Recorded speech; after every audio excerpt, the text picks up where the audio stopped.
గౌరవనీయులు BRS party parliament సభ్యులు, శాసనసభ్యులు, శాసన మండలి సభ్యులు, పార్టీ సీనియర్ నాయకులు, జర్నలిస్టులు అందరికీ పేరు పేరున నమస్కారం. ముఖ్యంగా కేటీఆర్ గారు ఈ విషయాలు ప్రజల్లోకి వెళ్ళాలి, తప్పకుండా మన బీఆర్ఎస్ పార్టీ తరఫున మీడియాకు వెళ్తున్నటువంటి మిత్రులకు కానీ శాసనసభ్యులకు కానీ ఈ కాంగ్రెస్ చేస్తున్న దుష్ప్రచారాన్ని చెప్పాల్సినటువంటిది అవసరం చాలా ఉంది అని గత కొద్ది రోజులుగా వారు 2-3 సార్లు నాతో మాట్లాడడం జరిగింది. ఎందుకంటే కాంగ్రెస్ కూర్చోబెట్టండి బాబు, జర్నలిస్టులకు వచ్చిండ్రు, వాళ్ళని కూర్చోబెట్టి మీరు ఇట్లా నువ్వు లేవు బిడ్డ. అయితే ఈరోజు మేము చెప్పేవన్నీ కూడా 100% వాస్తవాలు, ఆధారాలతోని, డాక్యుమెంట్లతోని ఈరోజు మీకు వివరించే ప్రయత్నం చేస్తున్నాం. ఏది రాజకీయ ఉపన్యాసం కానే కాదు, ఏ ఒక్కటి కూడా అవాస్తవాలు చెప్పడమో కాంగ్రెస్ నాయకుల్లాగా రేవంత్ రెడ్డి లాగా బట్టగాల్చి మీదేసే ప్రయత్నమో మేము చేయలేదు. ఎందుకంటే కేసీఆర్ గారు మా అందరికీ నేర్పింది ఒకటే, ఎన్నో త్యాగాలతోని పోరాటాలతోని తెలంగాణ సాధించాం. మనకు రాజకీయాల కంటే కూడా రాష్ట్రం ముఖ్యం, రాష్ట్ర ప్రజల ప్రయోజనాలు ముఖ్యం. అధికారంలో ఉన్న ప్రతిపక్షంలో ఉన్న రాష్ట్ర ప్రయోజనాల కోసమే పనిచేయాలనేదే కేసీఆర్ గారు ఎప్పుడు కూడా మాకు చెప్తూ ఉంటారు. అందువల్ల ఈరోజు కూడా ఒక బాధ్యతాయుతమైనటువంటి ప్రతిపక్షంగా ఈ కాళేశ్వరం ప్రాజెక్ట్ మీద, కాళేశ్వరం అనేది definitely it is a life line to the state of Telangana. ఇది ఒక జీవధార. ఈరోజు ఈ కాళేశ్వరం మీద కేవలం రాజకీయాల కోసం కాంగ్రెస్ పార్టీ దుష్ప్రచారం చేయడం కోసం, బురద జల్లడం కోసం, రాజకీయ లబ్ధి పొందడం కోసం ఈ ప్రాజెక్టును మరమ్మతు చేయకుండా తాత్సారం చేసే ప్రయత్నం చేస్తుంది. అంటే రాష్ట్ర ప్రయోజనాల కంటే రాజకీయ ప్రయోజనాల మీదనే కాంగ్రెస్ పార్టీ ఎక్కువ దృష్టి పెడుతూ బురద జల్లే ప్రయత్నం చేస్తుంది. అందువల్ల ఈ ప్రజెంటేషన్లో చాలా వివరంగా మీకు చెప్పే ప్రయత్నం చేస్తాం. అందరికీ సాఫ్ట్ కాపీసు, హార్డ్ కాపీస్ కూడా పంపిస్తున్నాం. ఒకటేమో ఈ బ్రీఫ్ ప్రజెంటేషన్, ఒకటి పీపీటీ మీ అందరికి షేర్ చేశాం. రెండవది కాళేశ్వరం ప్రాజెక్టు మీద వాస్తవాలు, అంటే వక్రీకరణలు, వాస్తవాలు, వివరాలన్నీ కూడా మీకు అందిస్తూ ఉన్నాం. ఈ 2 బుక్స్ కూడా మీ అందరికీ ఇచ్చాం, దయచేసి చదవండి. మీరు ప్రజెంటేషన్ అయిన తర్వాత ఇంకేమైనా డౌట్స్ ఉంటే కూడా ఐ విల్ క్లారిఫై. మీ అందరికీ ఒక నోట్బుక్, పెన్ను కూడా ఇచ్చాం, నోట్ చేసుకోండి. లాస్ట్లో I will answer all your questions and doubts. Yeah please. నేను కూడా ఈరోజు రాజకీయ విమర్శలు చేయట్లేదు, ఓన్లీ వాస్తవాలు చెప్పే ప్రయత్నమే చేస్తున్నా. పొలిటికల్గా చాలా వేదికలు ఉన్నాయి, మాట్లాడతాం, కానీ today I will try to explain the brief facts on Kaleshwaram. ముందుగా అసలు కాళేశ్వరం అంటే ఏంటి? పదే రేవంత్ రెడ్డి గారు కాళేశ్వరం కుప్పగూలిపోయింది అని ఒక స్టాండర్డ్ డైలాగ్ కొడుతూ వస్తూ ఉన్నాడు. వాస్తవానికి కాళేశ్వరం అంటే 3 బ్యారేజీలు, 15 రిజర్వాయర్లు, 19 సబ్స్టేషన్లు, 21 పంప్ హౌస్లు, 203 కిలోమీటర్ల టనెల్లు, 1531 కిలోమీటర్ల గ్రావిటీ కెనాలు, 98 కిలోమీటర్ల ప్రెషర్ మెయిను, 141 టీఎంసీల సామర్థ్యం కలిగిన రిజర్వాయర్లు, 530 మీటర్ల ఎత్తుకు నీటిని ఎత్తిపోసేటువంటి వ్యవస్థ, 240 టీఎంసీల నీటి వినియోగం. ఇది మొత్తం కాళేశ్వరం యొక్క సమాహారం. ఈ మొత్తంలో ఆ 3 బ్యారేజీల్లో ఒక బ్యారేజీలో 2 పిల్లర్లు మాత్రమే కుంగాయి. అంటే మీకు 15 రిజర్వాయర్లు ఇంటాక్ట్ ఉన్నాయి, 19 సబ్స్టేషన్లు ఇంటాక్ట్ ఉన్నాయి, 21 పంప్ హౌస్లు ఇంటాక్ట్ ఉన్నాయి, 203 కిలోమీటర్ల టనల్ ఇంటాక్ట్ ఉంది, 1531 కిలోమీటర్ల గ్రావిటీ కెనాల్ ఇంటాక్ట్ ఉంది, 98 కిలోమీటర్ల ప్రెషర్ మెయిన్ ఇంటాక్ట్ ఉంది, 141 టీఎంసీల రిజర్వాయర్లు ఇంటాక్ట్ ఉన్నాయి, ఈ లిఫ్ట్ సిస్టమ్ ఇంటాక్ట్ ఉన్నది. ఆ 3 బ్యారేజీల్లో ఒక బ్యారేజ్ మేడిగడ్డ, దాంట్లో 85 పియర్స్ ఉన్నాయి. రెండవ బ్యారేజ్ సుందిల్ల, అందులో 74 పియర్స్ ఉంటాయి. మూడవ బ్యారేజ్ అన్నారం, అందులో 64 పియర్స్ ఉన్నాయి. సో అన్నారంలో ఉన్న 64 పియర్స్ బ్యారేజ్ ఇంటాక్ట్. సుందిళ్లలో ఉన్న 74 పియర్సు బ్యారేజు ఇంటాక్ట్. మేడిగడ్డ బ్యారేజీలో 85 పియర్స్లో 2 పియర్స్ మాత్రమే కుంగినాయి. అంటే కాళేశ్వరంలో ఉండే ఇన్ని కాంపోనెంట్లలో ఒక బ్యారేజ్ మేడిగడ్డ, ఆ మేడిగడ్డలో 85 పియర్స్లో 2 పియర్స్ మాత్రమే కుంగినాయి. దానికి మొత్తం కాళేశ్వరమే కుప్పగూలింది అనేటువంటి ఒక దుష్ప్రచారాన్ని చేసేటువంటి ప్రయత్నం గత కొంతకాలంగా కాంగ్రెస్ ప్రభుత్వం చేస్తుంది. అంటే ఈ 100 కాంపోనెంట్స్ అన్నీ కూడా ఇంటాక్ట్ ఉన్నాయి, అన్ని పియర్స్ మిగతా బ్యారేజీల్లో ఇంటాక్ట్ ఉన్నాయి. అండ్ కాళేశ్వరంలో బ్లాక్ వైజ్ కట్టాం మనం. జనరల్గా ఏదైనా ఒక బ్రిడ్జ్ కానీ ఏదైనా ఉంటే ఒక పియర్ పోతే మొత్తం బ్రిడ్జ్ పోవాల్సి వస్తుంది. కానీ ఇలా మేడిగడ్డలో దేర్ ఆర్ 7 బ్లాక్స్. సో ఒక్కొక్క బ్లాక్లో కొన్ని పియర్స్ ఉంటాయి, ఓవరాల్గా 85 పియర్స్ ఉన్నాయి. ఏదైనా రిస్టోరేజ్ చేయాలంటే ఒక బ్లాక్ను రిస్టోర్ చేస్తే మొత్తం బ్యారేజ్ ఇంటాక్ట్ ఉంటుంది. ఈ విషయం నేను చెప్పడం లేదు, ఎన్డీఎస్ఏ రిపోర్ట్లో కూడా చెప్పారు. అది కూడా నేను ముందు మీకు చూపించేస్తాను. సో నెక్స్ట్, అయితే ఈ మధ్యకాలంలో మీరు చూస్తే ఇది మొత్తం కాళేశ్వరం యొక్క సమగ్ర స్వరూపం. ఏం బాబు ఇది రావట్లేదు,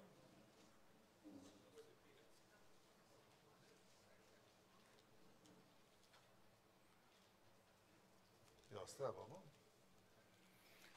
సో మీరు గమనిస్తే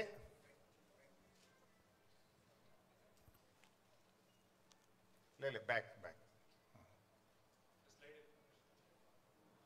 పైన వస్తుంది కానీ దీని మీద రావట్లేదు.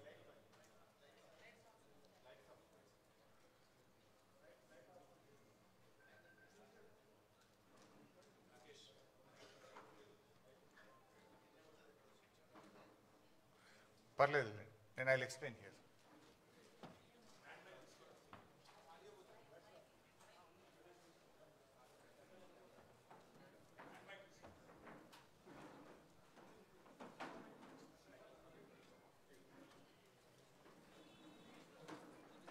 మీరు గమనిస్తే ఇందులో యాక్చువల్గా తమ్మిడిహట్టి ఆ పైన, దిస్ ఈజ్ తమ్మిడిహట్టి. ఈ తమ్మిడిహట్టి దగ్గర నీళ్లు లేకపోతే మనం తమ్మిడిహట్టి ఈ సోర్స్ నుంచి ఇక్కడ ఎల్లంపల్లికి నీళ్ళు తెచ్చుకునే ప్రొవిజన్ ఉండేది. తమ్మిడిహట్టి నుంచి ఎల్లంపల్లికి నీళ్లు అవకాశం లేదు కనుక, నీళ్లు తక్కువ ఉన్నాయి కనుక తమ్మిడిహట్టి నుంచి మనము మేడిగడ్డకు రావడం జరిగింది. This is Medigadda, this is Annaram, then this is Sundilla. Sundilla నుంచి మనం ఎల్లంపల్లికి తెచ్చుకుంటాం. మారింది ఓన్లీ ఒకటే సిస్టమ్. తమ్మిడిహట్టి నుంచి ఎల్లంపల్లికి నీళ్ళు వచ్చే బదులు మేడిగడ్డ నుంచి ఎల్లంపల్లికి నీళ్లు తెచ్చాం. మారింది ఒకటే. ఇది మిగతాదంతా కూడా ఆల్రెడీ ఇంటాక్ట్ ఉన్నటువంటి సిస్టమే. ఇది కూడా ఎందుకు మార్చాము అనేది నేను ముందు ఎక్స్ప్లెయిన్ చేస్తాను. అంటే దానికంటే ముందు నేను చెప్పాల్సింది ఏంటంటే, కాళేశ్వరం యొక్క గొప్పతనం ఏంటంటే, కాళేశ్వరంకు దేర్ ఆర్ 3 సోర్సెస్. ప్రతిసారి మేడిగడ్డ నుంచే మనము నీళ్లు తీసుకురావాల్సిన అవసరం లేదు. పైన ఎస్ఆర్ఎస్పిలో బ్రహ్మాండమైనటువంటి వరద వస్తే, ఎస్ఆర్ఎస్పి ప్రాజెక్టుకు నీళ్ళు వస్తే, ఎస్ఆర్ఎస్పి నుంచి మిడ్ మానేరుకు డైరెక్ట్గా నీళ్లు తెచ్చుకుంటాం. మిడ్ మానేరుకు ఎస్ఆర్ఎస్పి నుంచే నీళ్ళు వస్తాయి. ఎస్ఆర్ఎస్పి నుంచి 2 రకాలుగా నీళ్ళు వస్తాయి మిడ్ మానేరుకు. ఒకటి వరద కాలువ ఉంది, రెండోది నార్మల్ ఎస్ఆర్ఎస్పి కెనాల్ ఉంది. సో గోదావరిలో మంచి వర్షాలు పడి ఎస్ఆర్ఎస్పి నిండితే గ్రావిటీ ద్వారా ఎస్ఆర్ఎస్పి నుంచి మనం మిడ్ మానేరుకు నీళ్లు తెచ్చుకోవడం జరుగుతుంది. సో మిడ్ మానేరుకు నీళ్ళు వచ్చినప్పుడు ఏమైందంటే, we will operate Motors only from mid Maner. మన పంపింగ్ స్టేషన్స్ మిడ్ మానేర్ నుంచి వాడి అన్నపూర్ణ రిజర్వాయరు, రంగనాయక సాగర్ రిజర్వాయరు, తర్వాత మన మల్లన్న సాగర్, తర్వాత కింద కొండపోచమ్మ సాగర్, ఇవన్నీ కూడా మనం ఆపరేట్ చేస్తాం. ఇది మల్లన్న సాగర్, ఇది రంగనాయక సాగర్, ఇది Annapurna, then this is mid Manair. ఇగో ఎస్ఆర్ఎస్పి నుంచి 2 సిస్టమ్స్ ఉన్నాయి. ఇది వరద కాలువ ద్వారా నీళ్ళు వస్తాయి, 2 ఎస్ఆర్ఎస్పి కెనాల్ ద్వారా కూడా నీళ్ళు వస్తాయి. సో మనకు ఎప్పుడన్నా గోదావరిలో మంచి వరద వచ్చినప్పుడు, మంచి వర్షాలు వచ్చినప్పుడు మనము ఈ మేడిగడ్డ ఆపరేట్ చేయము, ఎల్లంపల్లి కూడా ఆపరేట్ చేయము. డైరెక్టు ఎస్ఆర్ఎస్పి నుంచే మిడ్ మానేరుకు గ్రావిటీ ద్వారా నీళ్ళు వస్తే ఇక్కడి నుంచి మాత్రమే పంపింగ్ సిస్టమ్ను ఆపరేట్ చేసుకునే ఫెసిలిటీ ఉంది. Point number 1. పాయింట్ నెంబర్ 2, కొన్ని సందర్భాల్లో ఎస్ఆర్ఎస్పికి నీళ్ళు రావు, కానీ మనకు ఎల్లంపల్లికి నీళ్ళు వస్తాయి. ఈ పైన కడెం రిజర్వాయర్ నుంచి ఎల్లంపల్లికి వస్తాయి. ఎల్లంపల్లికి ఓన్ క్యాచ్మెంట్ కూడా ఉంది, కడెం క్యాచ్మెంట్ ఉంది. అప్పుడు ఎల్లంపల్లి నుంచి మోటార్ లాంచ్ చేసి మిడ్ మానేర్ తెచ్చుకుంటాం. మిడ్ మానేర్ నుంచి ఈ సిస్టమ్ అంతా కూడా నడుస్తుంది. ఈ రెండు చోట్ల నీళ్లు రానప్పుడు, అంటే ఎస్ఆర్ఎస్పికి వరద నీళ్లు రానప్పుడు, కడెం నిండకుండా ఎల్లంపల్లికి కూడా నీళ్లు రానప్పుడు, ఎక్కడా నీళ్లు లేనప్పుడు కూడా తప్పకుండా నీళ్లు ఉండే పాయింట్ మేడిగడ్డ.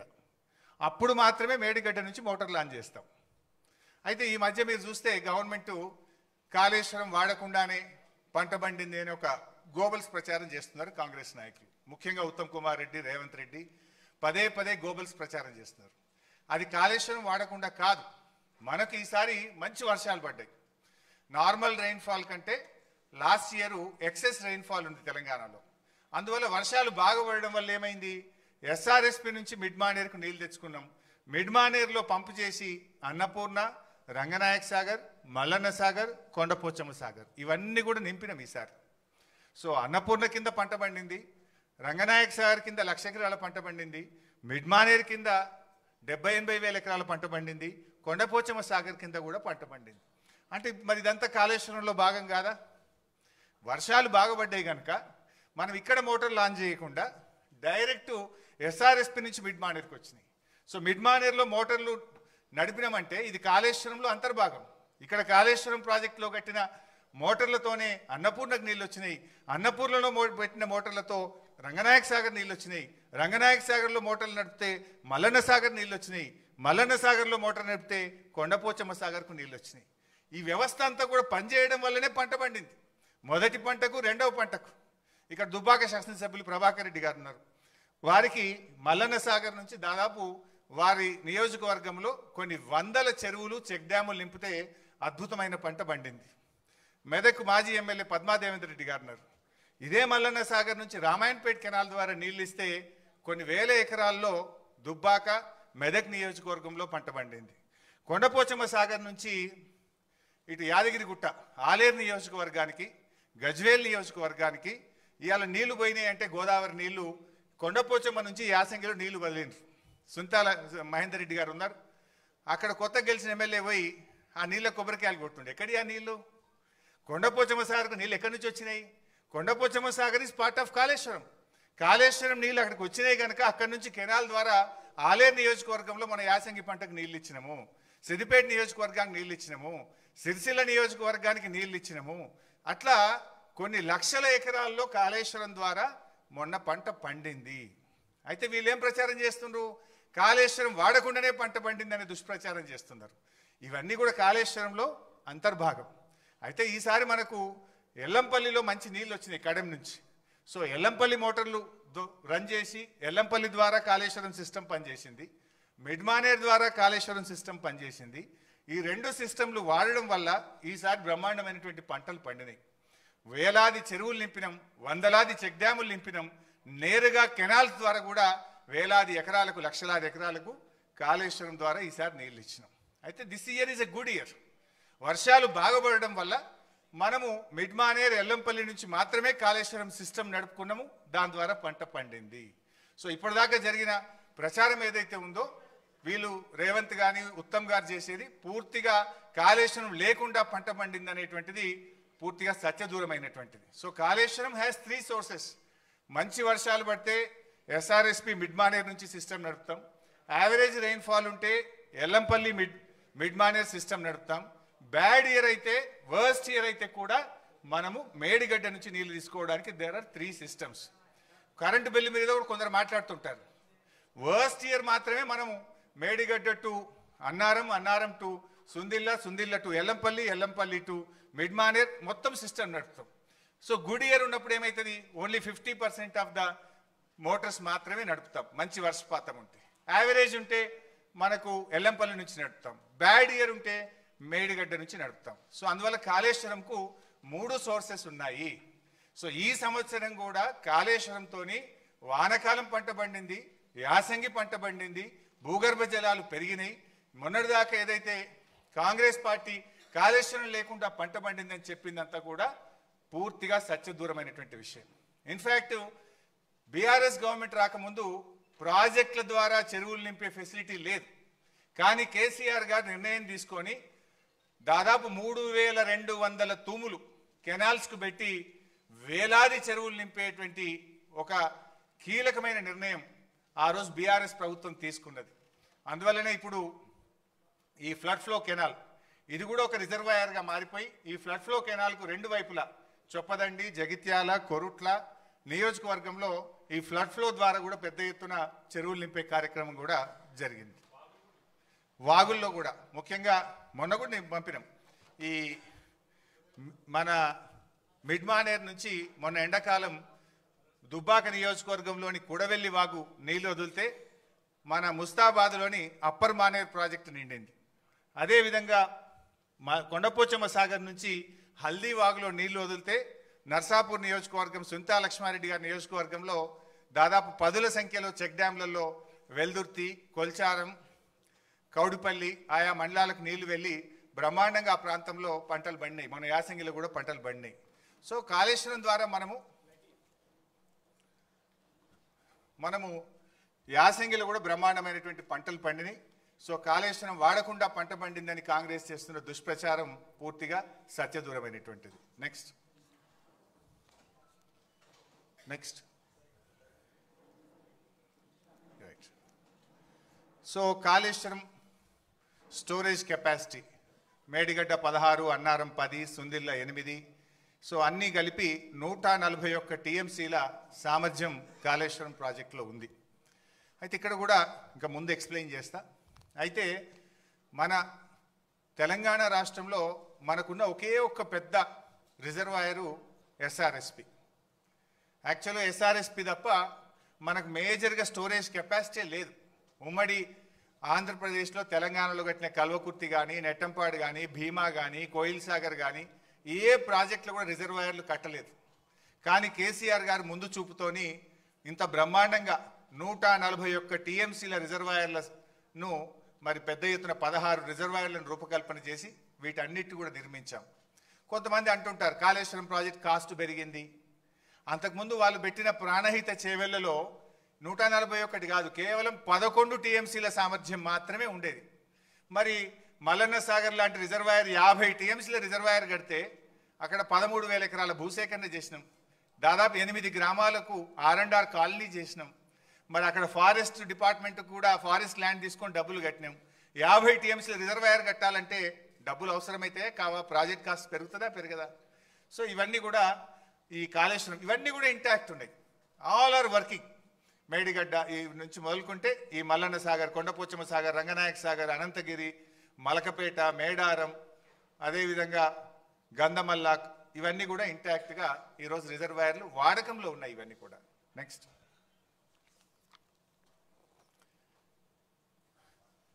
మీరు అప్పుడప్పుడు చూస్తుంటారు.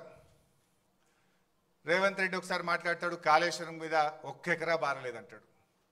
ఉత్తమ్ కుమార్ రెడ్డి రోజు నిద్రలేసి 50,000 ఎకరాలే బారిందంటాడు. ఇంకొక కాంగ్రెస్ నాయకుడు అంటాడు 1,00,000 ఎకరాలే బారిందంటాడు. ఇవాళ నోటికి మొక్కాలి. ఒక్కొక్క లీడర్ ఒక్క తీరుగా మాట్లాడతాడు. ఇది నేను చెప్తున్నది కాదు. Source submission of irrigation engineers report to the newly formed Congress government. కొత్తగా రాష్ట్రంలో ఏర్పాటైన కాంగ్రెస్ ప్రభుత్వానికి వీళ్ళు కాళేశ్వరం రివ్యూకు పోతే ఇరిగేషన్ డిపార్ట్మెంట్ ఇచ్చిన ప్రజెంటేషన్ కాపీ, ఇది నా సొంత కవిత్వం కాదు, డిపార్ట్మెంటు కాంగ్రెస్ ప్రభుత్వానికి ఇచ్చిన ప్రజెంటేషన్. కాళేశ్వరం ద్వారా అప్పటికి 98,570 ఎకరాలు ఆయకట్టని, ఇది డైరెక్ట్ కాలువల ద్వారా.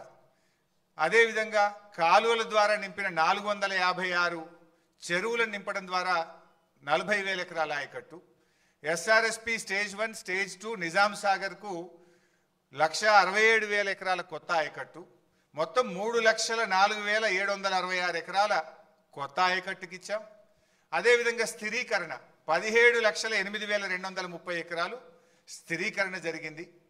అదేవిధంగా కూడవెల్లి, హల్దీ వాగుల ద్వారా ఇందాక కేటీఆర్ గారు చెప్పినట్టు ఆ 2 వాగుల మీద 66 చెక్ డ్యాములు నింపితే 20,576 ఎకరాలకు సాగునీరు అందింది.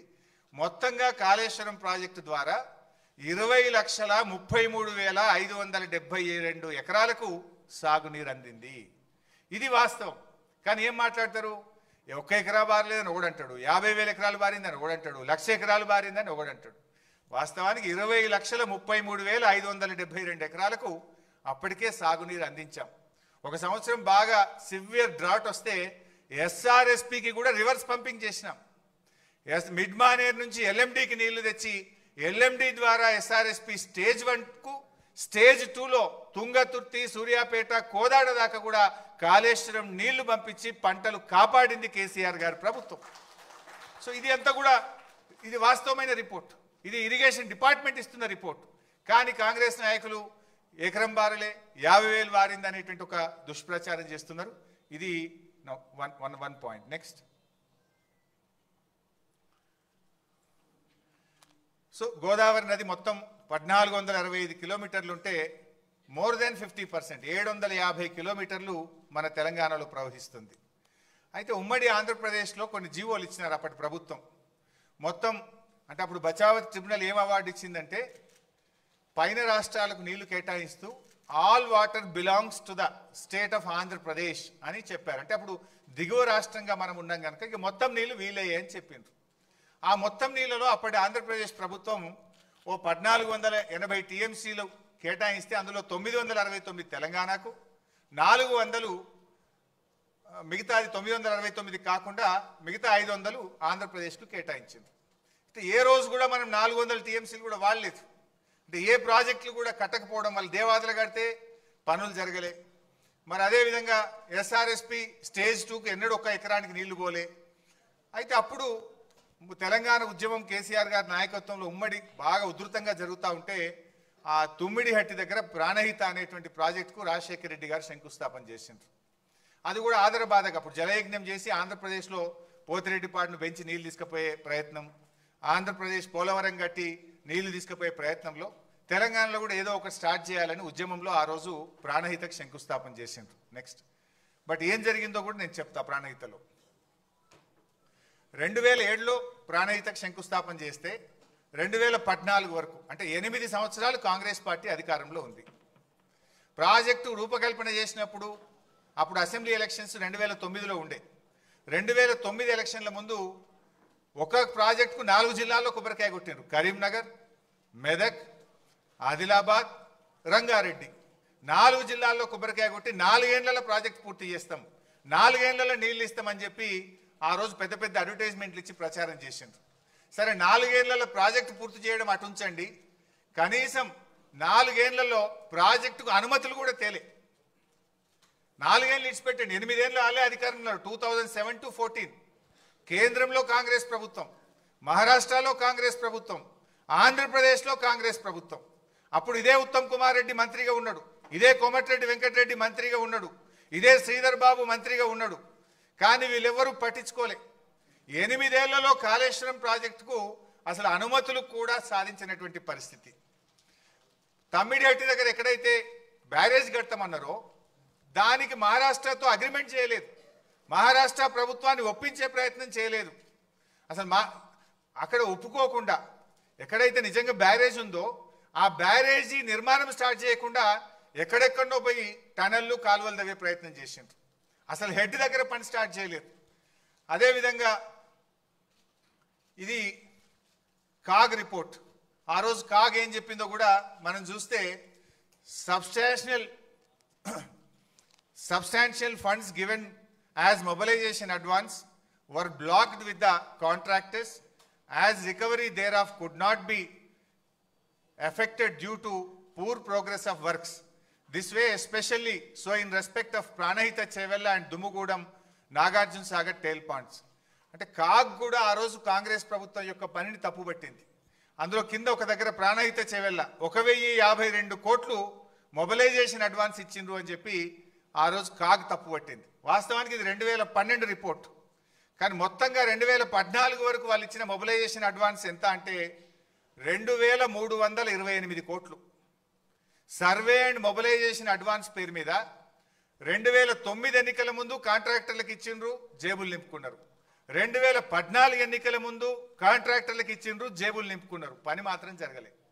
2328 కోట్లు సర్వే మొబిలైజేషన్ అడ్వాన్స్ పేరు మీద కాంట్రాక్టర్లకు పనులు చేయకుండా అడ్వాన్స్ ఇచ్చి అవినీతికి పాల్పడ్డది ఆనాటి కాంగ్రెస్ ప్రభుత్వం.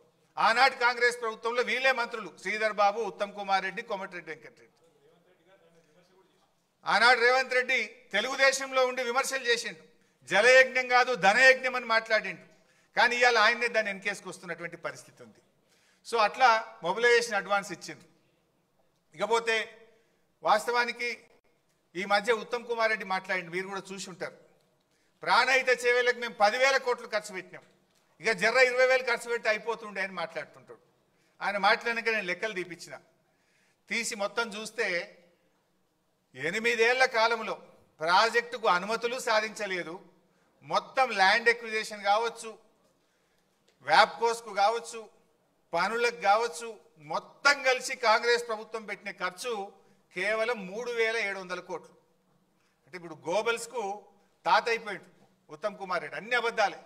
10,000 కోట్లు ప్రాణహిత మీద ఖర్చు పెట్టినా అన్నాడు. వాస్తవానికి 8 ఏళ్లలో ప్రాణహిత చేవెళ్ల మీద కాంగ్రెస్ ఖర్చు పెట్టింది 3,700 కోట్లు మాత్రమే.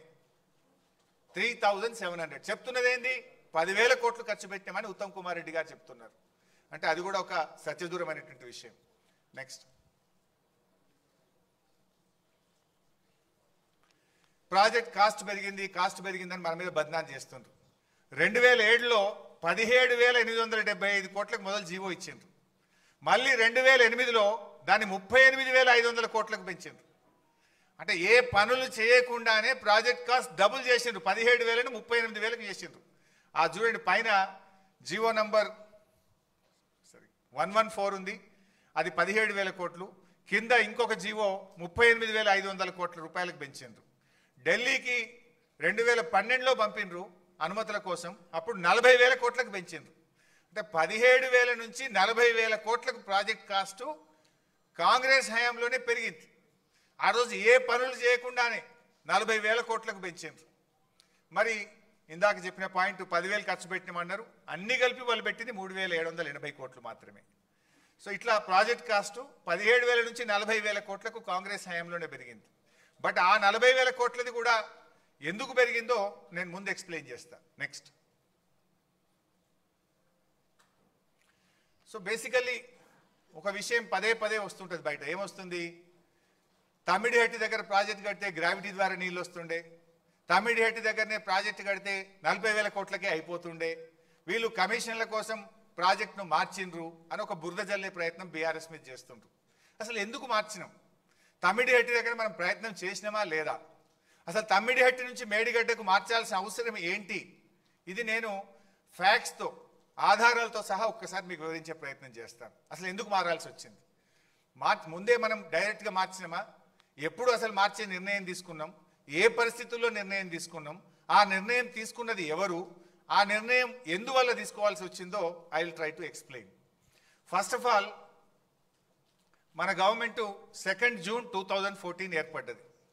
మీరు చూస్తే 23 జూలై 2014, అంటే గవర్నమెంట్ ఏర్పడ్డ నెల 15 రోజుల్లోనే, దట్ ఈజ్ అవర్ కమిట్మెంట్.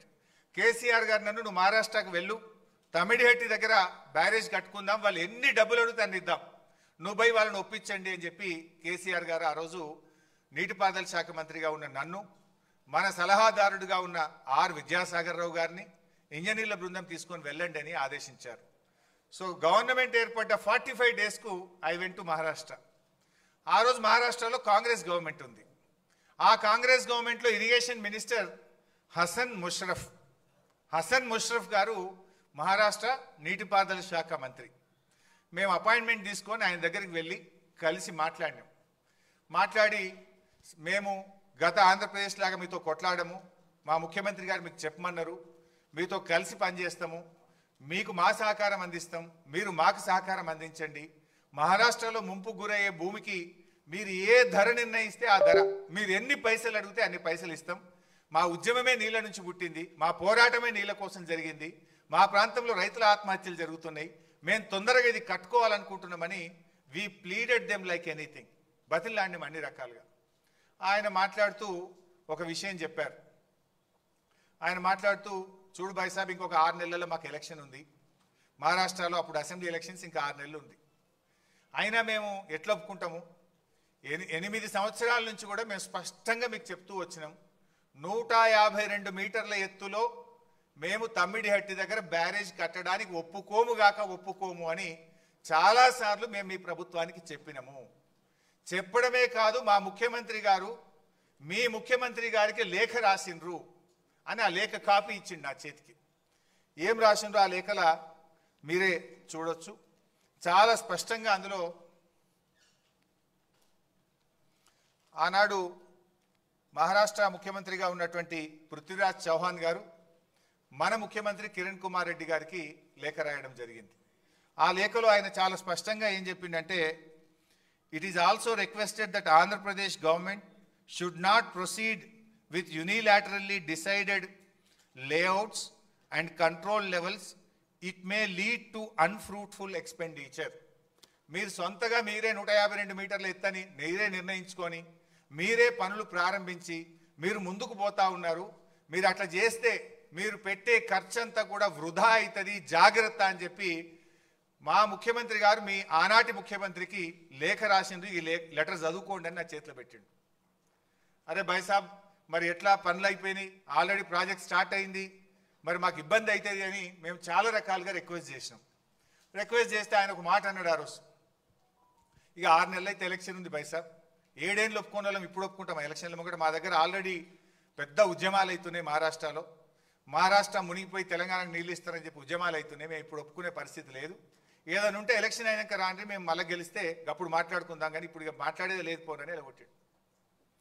సరే అట్లెందుకు భాయ్ సాబ్, ఇంజనీర్లు అయితే మాట్లాడతారు, ప్రయత్నం చేయండి అంటే ఓకే డిపార్ట్మెంట్స్ మాట్లాడుకోండి, కానీ ఫైనల్ డెసిషన్ మాత్రం ఆఫ్టర్ ఎలక్షన్స్ అన్నాడు.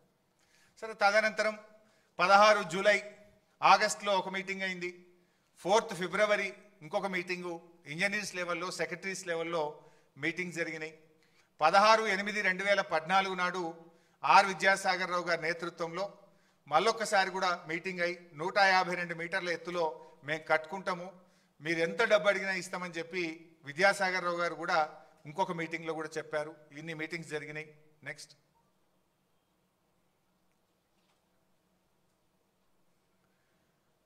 సో ఇట్లా చాలాసార్లు అడిగినాం. ఎప్పుడు అడిగినా కూడా మహారాష్ట్ర నుంచి ఒకటే చెప్పిండ్రు, 152 మీటర్ల ఎత్తులో ఒప్పుకునే ప్రశ్నే లేదు. అవన్నీ మినిట్స్ ఆఫ్ ద మీటింగ్స్ కూడా ఉంటాయి, ప్రతి మీటింగ్ మినిట్స్ కూడా ఉంటాయి. తర్వాత మహారాష్ట్రలో ఎలక్షన్స్ అయింది. దెన్ బీజేపీ గవర్నమెంట్ అధికారంలోకి వచ్చింది. కాంగ్రెస్ ఓడిపోయింది, బీజేపీ గెలిచింది. కొత్త గవర్నమెంట్ రాగానే మళ్ళీ పోయినాం అపాయింట్మెంట్ తీసుకుంటే. అప్పుడు గిరీష్ మహాజన్ గారని ఆంధ్రప్రదేశ్లో మహారాష్ట్రలో బీజేపీ గవర్నమెంట్లో గిరీష్ మహాజన్ గారు నీటిపారుదల శాఖ మంత్రి అయింది. దెన్ ఆయన దగ్గరికి అపాయింట్మెంట్ తీసుకొని 23 డిసెంబర్ 2014 ఆ రోజు మళ్ళీ వెళ్ళి ఆయనను కూడా కలిసాం. కలిసి గిరీష్ మహాజన్ గారిని రిక్వెస్ట్ చేసినాం. చేస్తే ఆయన అన్నాడు, చూడు భాయ్ సాబ్, ఇది పాలసీ డెసిషను, మంత్రులుగా మనం మాట్లాడుకునేది కాదు. ఆల్రెడీ మా బీజేపీ పెద్ద ఎత్తున ఈ ప్రాజెక్టుకు వ్యతిరేకంగా మేము పోరాటాలు చేసినాం, ఉద్యమాలు చేసినాం, అరెస్టులు అయినాం.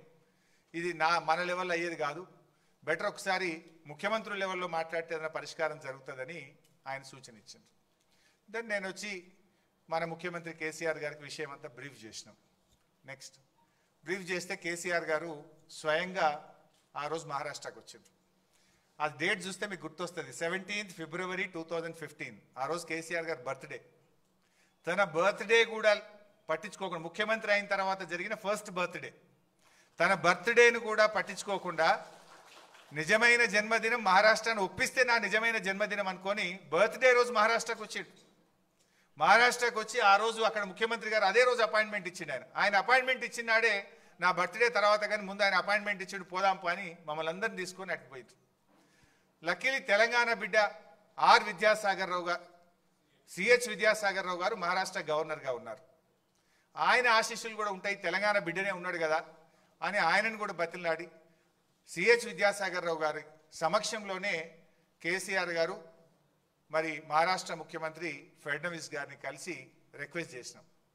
చాలా రిక్వెస్ట్ చేసిన కేసీఆర్ గారు మన తెలంగాణ ఉద్యమ చరిత్ర, మన పోరాటము, తెలంగాణకు ఉమ్మడి ఆంధ్రప్రదేశ్లో జరిగిన అన్యాయము, రైతుల ఆత్మహత్యలు, కరువు, బాధలన్నీ కూడా వివరించి ఈ ప్లీడెడ్ లైక్ ఎనీథింగ్. ఆల్మోస్ట్ 45 నిమిషాలు కేసీఆర్ గారు తన ప్రసంగంలో మహారాష్ట్ర ప్రభుత్వాన్ని, మహారాష్ట్ర ముఖ్యమంత్రి గారిని పలు విధాలుగా కోరడం జరిగింది. అన్నీ విన్న తర్వాత ఫడ్నవీస్ గారు మాట్లాడుతూ, చూడు భాయ్ సాబ్, నేను ఈ ప్రాజెక్టుకు వ్యతిరేకంగా పోరాటం చేసిన, మహారాష్ట్రలో నేను విదర్భ ప్రాంత నాయకుడిని, విదర్భ ప్రాంతం నుంచే ఎమ్మెల్యేగా ఉన్నాను. ఈ ప్రాజెక్టుకు వ్యతిరేకంగా నేను ఉద్యమాలు చేసిన, పాదయాత్రలు చేసిన, నేను అరెస్ట్ అయినటువంటి వ్యక్తిని, పోరాటం చేసిందే నేను. 8 ఏళ్ళు కాంగ్రెస్ వాళ్ళు ఒప్పుకోండి, ఇప్పుడు నేనెట్లా ఒప్పుకోగలుగుతా? ఇది సాధ్యమయ్యే పని కాదు. 152 మీటర్ల ఎత్తున నేను ఒప్పుకోనని ఖరాఖండిగా ఆ మీటింగ్లో ఫడ్నవీస్ గారు మనకు స్పష్టంగా చెప్పారు. అప్పుడు ఏం చేయాలి ఒక బాధ్యతాయుత ముఖ్యమంత్రి? మహారాష్ట్రలో కాంగ్రెసు, ఏపీలో కాంగ్రెసు, ఢిల్లీలో కాంగ్రెస్, 3 చోట్ల కాంగ్రెస్ గవర్నమెంట్ ఉండి 8 ఏళ్లలో వాళ్ళు ఒప్పించలేకపోయింది. మనము కాంగ్రెస్ ప్రభుత్వం 6 నెలలు ఉంటే వాళ్ళని బతిలాడినాం, కొత్తగా వచ్చిన బీజేపీ ప్రభుత్వాన్ని బతిలాడినాం, ఇద్దరిని రిక్వెస్ట్ చేసినాం, మాకు అవకాశం ఇవ్వండి, మీరు ఎంత డబ్బు అడిగినా ఇస్తాము అని. వాళ్ళు సమస్య లేదు. ఫడ్నవీస్ గారు ఒక మాట అన్నారు, ఇప్పుడు నిన్నటిదాకా కాంగ్రెస్ గవర్నమెంటే ఉండే, వాళ్ళు ఒప్పుకోలేదు, పోరాటం చేసింది నేను, ఇప్పుడు నేను ముఖ్యమంత్రి కాగానే పర్మిషన్ ఇస్తే రాజకీయంగా నాకు ఈ రాష్ట్రంలో ఎంత దుమారం చెలరేగుతుందో ఒక్కసారి ఆలోచించండి. నా జాగలుండి మీరు ఆలోచించండి. ధర్నాలు చేసింది నేను, పాదయాత్రలు చేసింది నేను, అరెస్ట్ అయింది నేను, 8 ఏళ్ళు కాంగ్రెస్ వాడు అనుమతి ఇవ్వలే కానీ బీజేపీ వాడు రాగానే ఇచ్చిందంటే మహారాష్ట్రలో నా పరిస్థితి ఏందో మీరు ఆలోచించండి బైసాబ్, ఇది అయ్యే పని కాదు అని చెప్పారు. వాస్తవానికి విద్యాసాగర్ రావు గారు కూడా చాలా రిక్వెస్ట్ చేశారు, మా తెలంగాణ కరువు ప్రాంతం కొద్దిగా ఆలోచించండి అని. ఒక గవర్నర్గా అక్కడ ముఖ్యమంత్రి గారిని కూడా పాపం ఆయన కూడా కొంత ప్రయత్నం చేశారు ఆ మీటింగ్లో. Because I was present in that meeting. అన్ని రకాలుగా ప్రయత్నం జరిగినా నో అని చెప్పారు. బట్ మీన్ వైల్ ఏం జరిగిందో నెక్స్ట్.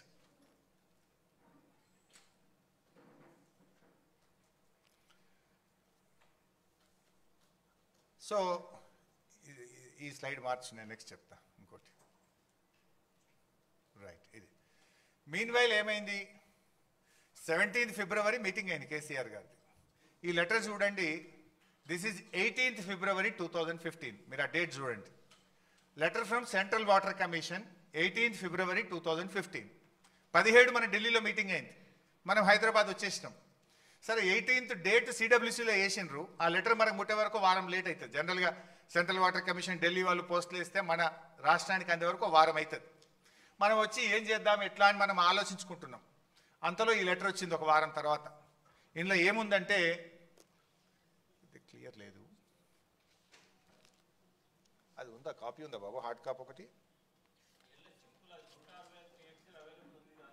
అదే, బట్ ఇంగ్లీష్లో చదివి వినిపిస్తే బెటర్ అని. సో ఇందులో ఈ లెటర్లో సెంట్రల్ వాటర్ కమిషన్ ఏం చెప్పిందంటే 18th ఫిబ్రవరి 2015లో మీకు యాక్చువల్గా ఇక్కడ ఇంకొక పాయింట్ చెప్పినాక ఇది చెప్తా నేను మీకు. ఇక్కడ పాయింట్ ఏంటంటే సైమల్టేనియస్గా మనం సెంట్రల్ వాటర్ కమిషన్ అనుమతుల కోసం కూడా ప్రయత్నం చేసినాం. ఇటు మహారాష్ట్రాన్ని ఒప్పించే ప్రయత్నం చేసినాం, అటు ఢిల్లీకి వెళ్ళి 4-5 సార్లు సిడబ్ల్యూసీ వాళ్ళని కలిసి మాకు అలా దాదాపు ఒక 10 డైరెక్టరేట్ల నుంచి పర్మిషన్స్ రావాల్సి ఉంటుంది. ఆ డైరెక్టరేట్స్కి వెళ్ళి కూడా పర్స్యూ చేసినాం. అప్పటిదాకా 8 ఏళ్ల వాళ్ళు పర్స్యూ చేయలే, కాంగ్రెస్ ప్రభుత్వం పట్టించుకోలే. మనం పర్స్యూ చేస్తే సెంట్రల్ వాటర్ కమిషన్ ఒక లెటర్ ఇచ్చింది. ఏమని? మీరు అక్కడ 160 టీఎంసీల నీటి లభ్యత ఉంది, నీళ్లు తీసుకుంటామని చెప్పిండ్రు, కానీ ఆ 160 టీఎంసీల్లో ఎగువ రాష్ట్రాలు పైన ఉన్నటువంటి రాష్ట్రాలకు కేటాయించబడిన 63 టీఎంసీలు కూడా ఇందులో ఉన్నాయి. రండి చెప్తా. ఎగువ రాష్ట్రాలకు చెందినటువంటి నీళ్లు కూడా ఇందులో అంతర్భాగంగా ఉన్నాయి. ఇప్పుడు ఎగువ రాష్ట్రాలు మహారాష్ట్ర పైన ప్రాజెక్ట్ కట్టలేదు కనుక ఇప్పుడు నీళ్లు కిందికి వస్తున్నాయి. అవి ఆల్రెడీ ట్రిబ్యునల్లో వాళ్ళకి అలొకేటెడ్ వాటర్. ఆ నీళ్లు పైన రాష్ట్రం వాడుకుంటే ఆ 63 కిందికి వచ్చేది డౌట్ఫుల్. అంటే అప్పుడు మీకు మిగిలేది 102 మాత్రమే. అందువల్ల we request the project authority to review the situation. మీరు ఆలోచించుకోండి, అక్కడ నీళ్లు 160 లేవు, అందులో 160లో పై రాష్ట్రాలకు కేటాయించబడిన 63 టీఎంసీలు కూడా అంతర్భాగంగా ఉన్నాయి. ఆ పై రాష్ట్రాలు రేపు ప్రాజెక్టులు కట్టి 63 టీఎంసీలు వాడుకుంటే మీకు ఉండేది 102 మాత్రమే అని కుండబద్దలు కొట్టినట్టు సెంట్రల్ వాటర్ కమిషన్ 17th ఫిబ్రవరి నాడు చెప్పింది. దెన్ మళ్ళీ ఇంకో లెటర్ వచ్చింది, అందులోనే 2 ఉంటాయి, ప్రాజెక్ట్ అప్రైజల్ ఒకటి డైరెక్టరేట్ నుంచి, మళ్ళీ 14th మార్చ్ 2015 కూడా ఇంకొక లెటర్ వచ్చింది, ఆ పక్కనే పెట్టినాం. ఆ కాపీస్ ఫుల్ లెటర్స్ కూడా మీకు మీ దాంట్లో మీకు పొందుపరిచినాం. ఇందులో చాలా స్పష్టంగా as such the availability of surpluses from upper riparian states as evident from detailed water availability studies carried out, the project authority and the office in last few years, the net water available at the barrage location is about 165 TMC at 75% dependability, which includes pursued surpluses from the share of upper states, assuming the utilization of upper states limited to 75% availability of 63 TMC. It seems from the master plans of upper states అది విషయం. అందులో దాంట్లో క్లియర్గా ఏం చెప్తున్నట్టే 63 టీఎంసీలు పై రాష్ట్రాలు ఉన్నాయి, అవి రావు అనేటువంటి విషయాన్ని 2 లెటర్లలో సెంట్రల్ వాటర్ కమిషన్ చెప్పింది. దెన్ ఇంతకుముందు ఏకువో బాబు ఒకటేమో నీళ్లు లేవని సిడబ్ల్యూసి చెప్పింది. రెండవ పాయింట్ ఏంది, మహారాష్ట్ర మేము 152 మీటర్ల కట్టే సమస్య ఒప్పుకోము, 148కు పొమ్మంటుంది. 152 కడితేనే మనం ఆ 102 టీఎంసీలు తీసుకోగలుగుతాం. 148కు తగ్గిస్తే మనం తీసుకోగలిగేది కేవలం 63 టీఎంసీలు మాత్రమే. 63 మాత్రమే తీసుకోగలుగుతాం. 63 పోతే 44 మాత్రమే తీసుకోగలుగుతాం. సో అప్పుడు ఏం చేయాలి మరి? ఒకటి, నీళ్లు లేవు, పోనీ ఉన్న నీళ్ళనే తీసుకుందామంటే వాడు 152 ఒప్పుకుంటలేడు, 148 కట్టమంటుండు. 148లో కడితే divertible water is only 44 TMC. అప్పుడు ఏం చేయాలి బాధ్యత కలిగిన ప్రభుత్వం? అందులో ఇంకో ప్రాబ్లం వచ్చింది. మనం స్టడీ చేస్తుంటే ఫారెస్ట్ డిపార్ట్మెంట్ వాళ్ళు తమ్మిడిహట్టి దగ్గర చాప్రాల్ వైల్డ్ లైఫ్ ఉంది. అక్కడ ఆ వైల్డ్ లైఫ్ పర్మిషన్ రావాలంటే మన దేశంలో పరిస్థితి ఏంటంటే సుప్రీంకోర్ట్ ఆఫ్ ఇండియా పర్మిషన్ ఇవ్వాలి, మినిమం 10 ఏళ్ళు పడుతుంది. అక్కడ మనం ఒక ప్రాజెక్ట్ కట్టాలంటే వైల్డ్ లైఫ్ క్లియరెన్స్ తేవాలంటే మినిస్ట్రీ ఆఫ్ ఎన్విరాన్మెంట్ ఫారెస్ట్ నుంచి సుప్రీంకోర్టుకు పోయి తేవాలంటే 10 ఏళ్లలోపు భారతదేశంలో వైల్డ్ లైఫ్ క్లియరెన్స్ ఎక్కడ కాలేదు. ఒకటి, నీళ్లు లేవు. 2, 148కి మించి ఒప్పుకోమంటున్నారు. 3, వైల్డ్ లైఫ్లో ఇరికింది. ఈ 3 కారణాలు ఉన్నప్పుడు ఏం చేయాలి? నీళ్ళే లేవు, నీళ్లు లేని చోట ప్రాజెక్ట్ కట్టాలా? కాంగ్రెస్ పార్టీ తప్పు చేసింది. నీళ్లు లేని చోట, వైల్డ్ లైఫ్ సమస్యలో ఉన్న చోట, అంతర్రాష్ట్ర ఇబ్బందులు ఉన్న చోట ప్రాణహిత చేవలను ఇరికిచ్చి తెలంగాణకు అన్యాయం చేసింది నాటి కాంగ్రెస్ ప్రభుత్వం. మరి పోరాటం చేసి చావు నోట్లో తలబెట్టి నీళ్ల కోసం తెలంగాణ తెచ్చిన కేసీఆర్ గారు బాధ్యత కలిగిన ముఖ్యమంత్రిగా, పోరాట యోధుడిగా ఏం చేయాలి కేసీఆర్ గారు? నీళ్లు ఉన్న చోటకు ప్రాజెక్టును మార్చాలనా వద్దా?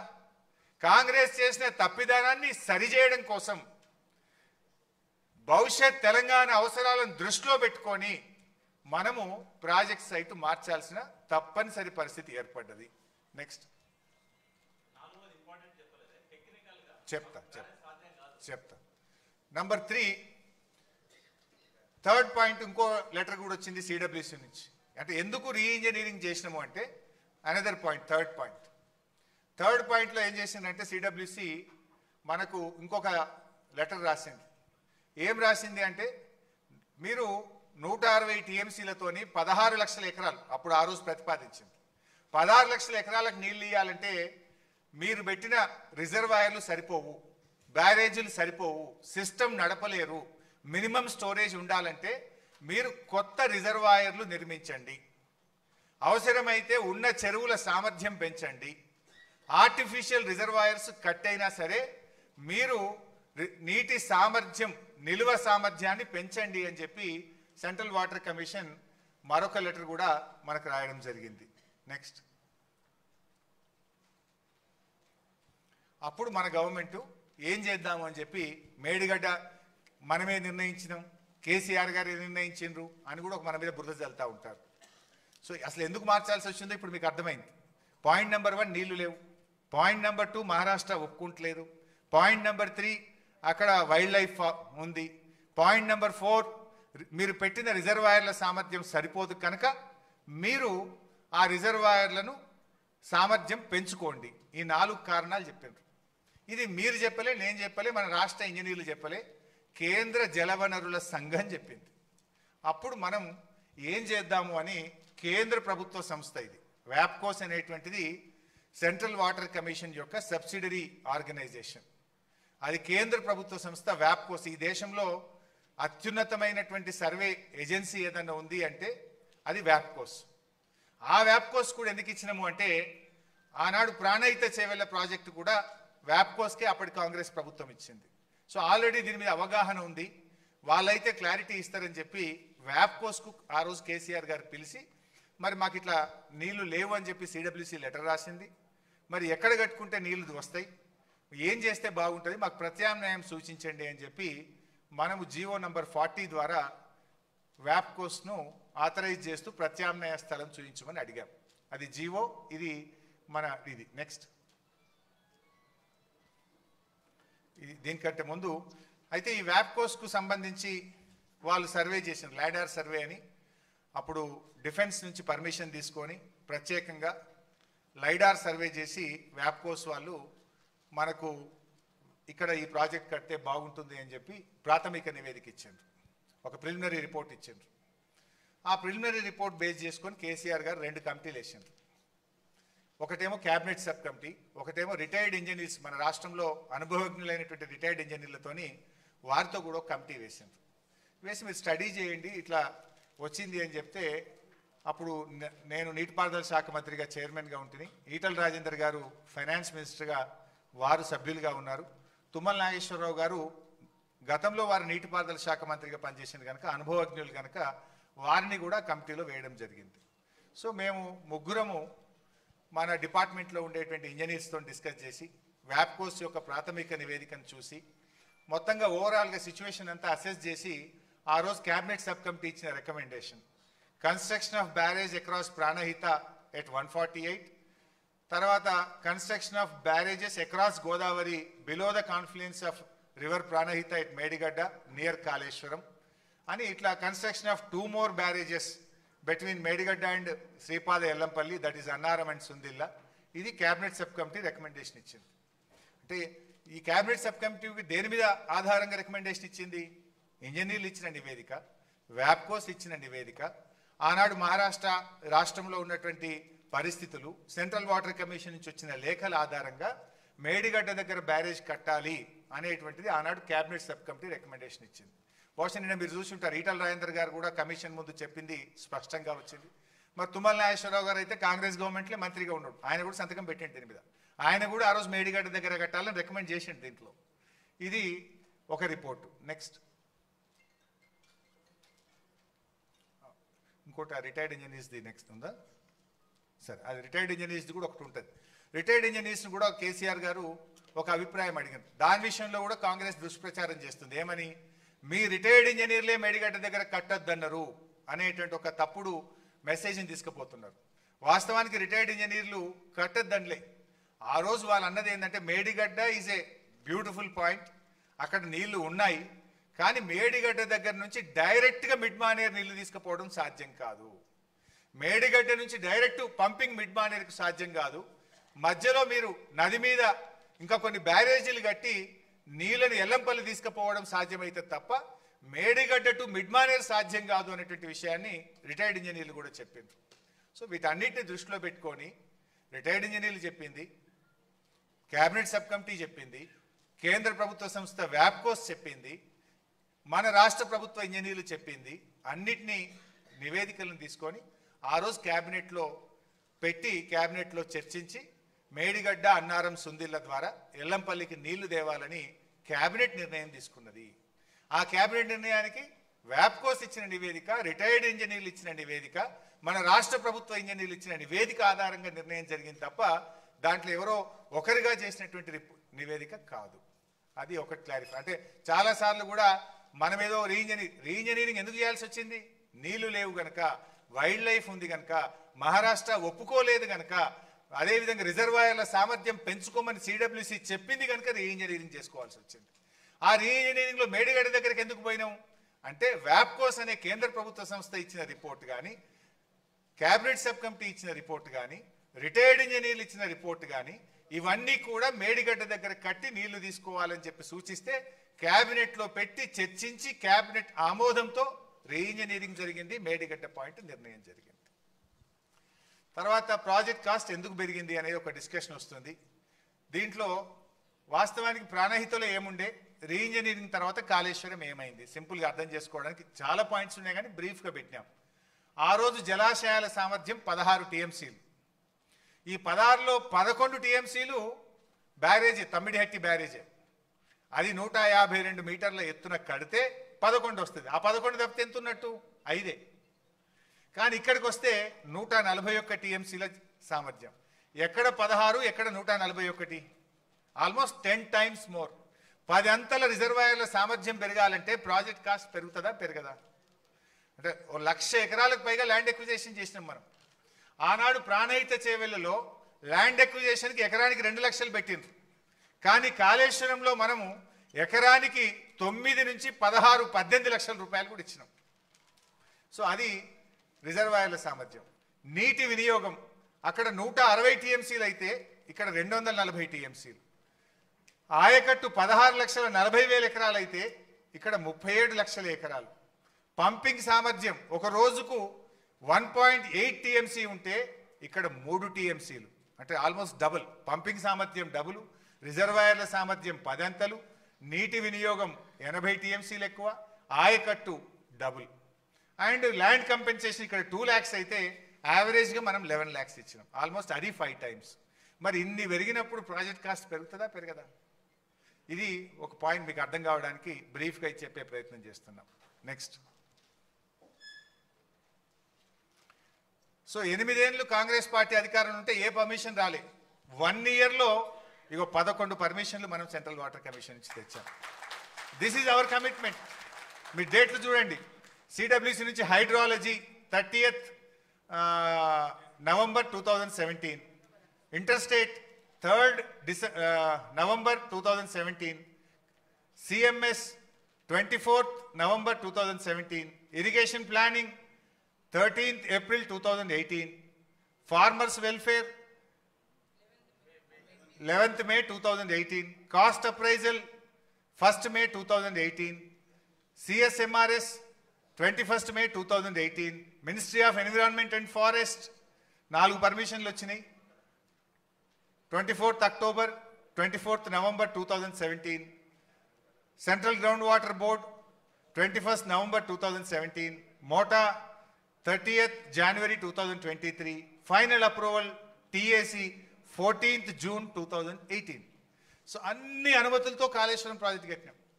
కొంతమంది అప్పుడప్పుడు మీరు వినేవాళ్ళు కాళేశ్వరంకు డిపిఆర్ఏ లేదు, డిపిఆర్ఏ లేకుండా కాళేశ్వరం కట్టినా కూడా ఆ మధ్యలో మన మీద బురద జల్లిండ్రు. డిపిఆర్ లేకుంటే సెంట్రల్ వాటర్ కమిషన్ ఇన్ని అనుమతులు ఇస్తుందా? అసలు డిపిఆర్ సబ్మిట్ చేయకుండా సిడబ్ల్యూసి స్క్రూటినీ చేస్తుందా? అసలు ఎవడన్నా లోన్ ఇస్తాడా? అంటే ఇన్ని అనుమతులు ఉన్నాయి కనుకనే మనకు లోన్ వచ్చింది. మనం ఈ అనుమతులన్నీ కూడా సాధించి ప్రాజెక్ట్ నిర్మాణం చేయగలిగాం. అంటే Kaleshwaram has every permission, every approval. అంటే స్టాట్యుటరీగా రాష్ట్ర కేంద్ర ప్రభుత్వాల నుంచి తీసుకోవాల్సిన అన్ని అనుమతులను కాళేశ్వరం ప్రాజెక్టు పొందింది, ఇంక్లూజింగ్ కాస్ట్ అప్రైజల్. డిపిఆర్ కూడా 80,000 కోట్లకు కేంద్ర ప్రభుత్వం సిడబ్ల్యూసి ఆమోదించింది. ఎవ్రీ ప్రపోజ్ అంటే అన్ని అనుమతులు కూడా ఉన్నాయి దాంట్లో. అంటే 80,000 కోట్లకు ఆమోదించినప్పుడేమో 2 TMC పర్ డే. మనం తర్వాత మళ్ళీ 3 TMC పర్ డేకి మార్చి 1,27,000 crores తోని మరొకటి కూడా మనం పంపినాం. Next.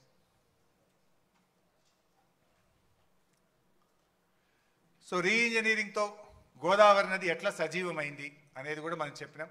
Sriram Sagar 74 kilometers back water, Sadarmat 17 kilometers, Yellampalli 36 kilometers, Annaram barrage 32 kilometers, Sundilla 31 kilometers, Medigadda barrage 42 kilometers, మనం కట్టిన సమ్మక్క బ్యారేజ్, ఇది దేవాదుల ప్రాజెక్టుకు ఉపయోగపడే సమ్మక్క బ్యారేజ్తో 30 kilometers, సీతమ్మ సాగర్తో 50 kilometers. అంటే తెలంగాణలో 750 kilometers గోదావరి నది ప్రవహిస్తే 365 రోజులు all along the year 312 kilometers Godavari నది సజీవంగా ఉండేటట్టుగా బీఆర్ఎస్ ప్రభుత్వం చేసిన కృషి వల్ల అది సాధ్యమైంది.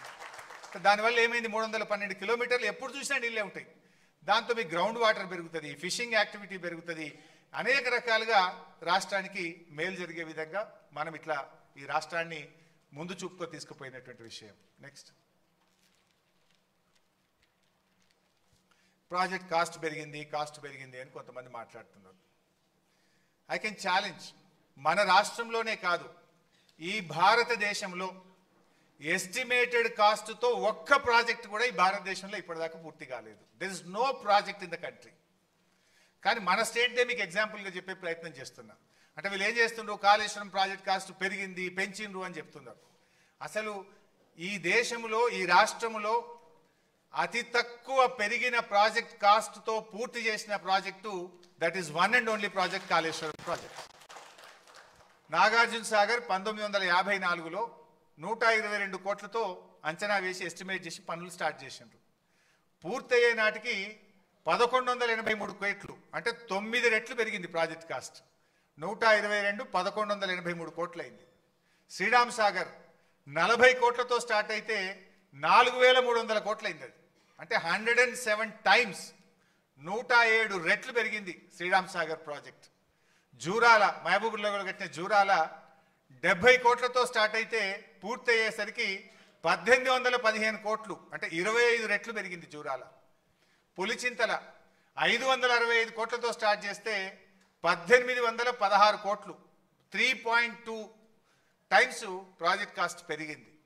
దెన్ సింగూరు 29 కోట్లతో స్టార్ట్ చేస్తే 169 కోట్లు, 5.7 రెట్లు పెరిగింది.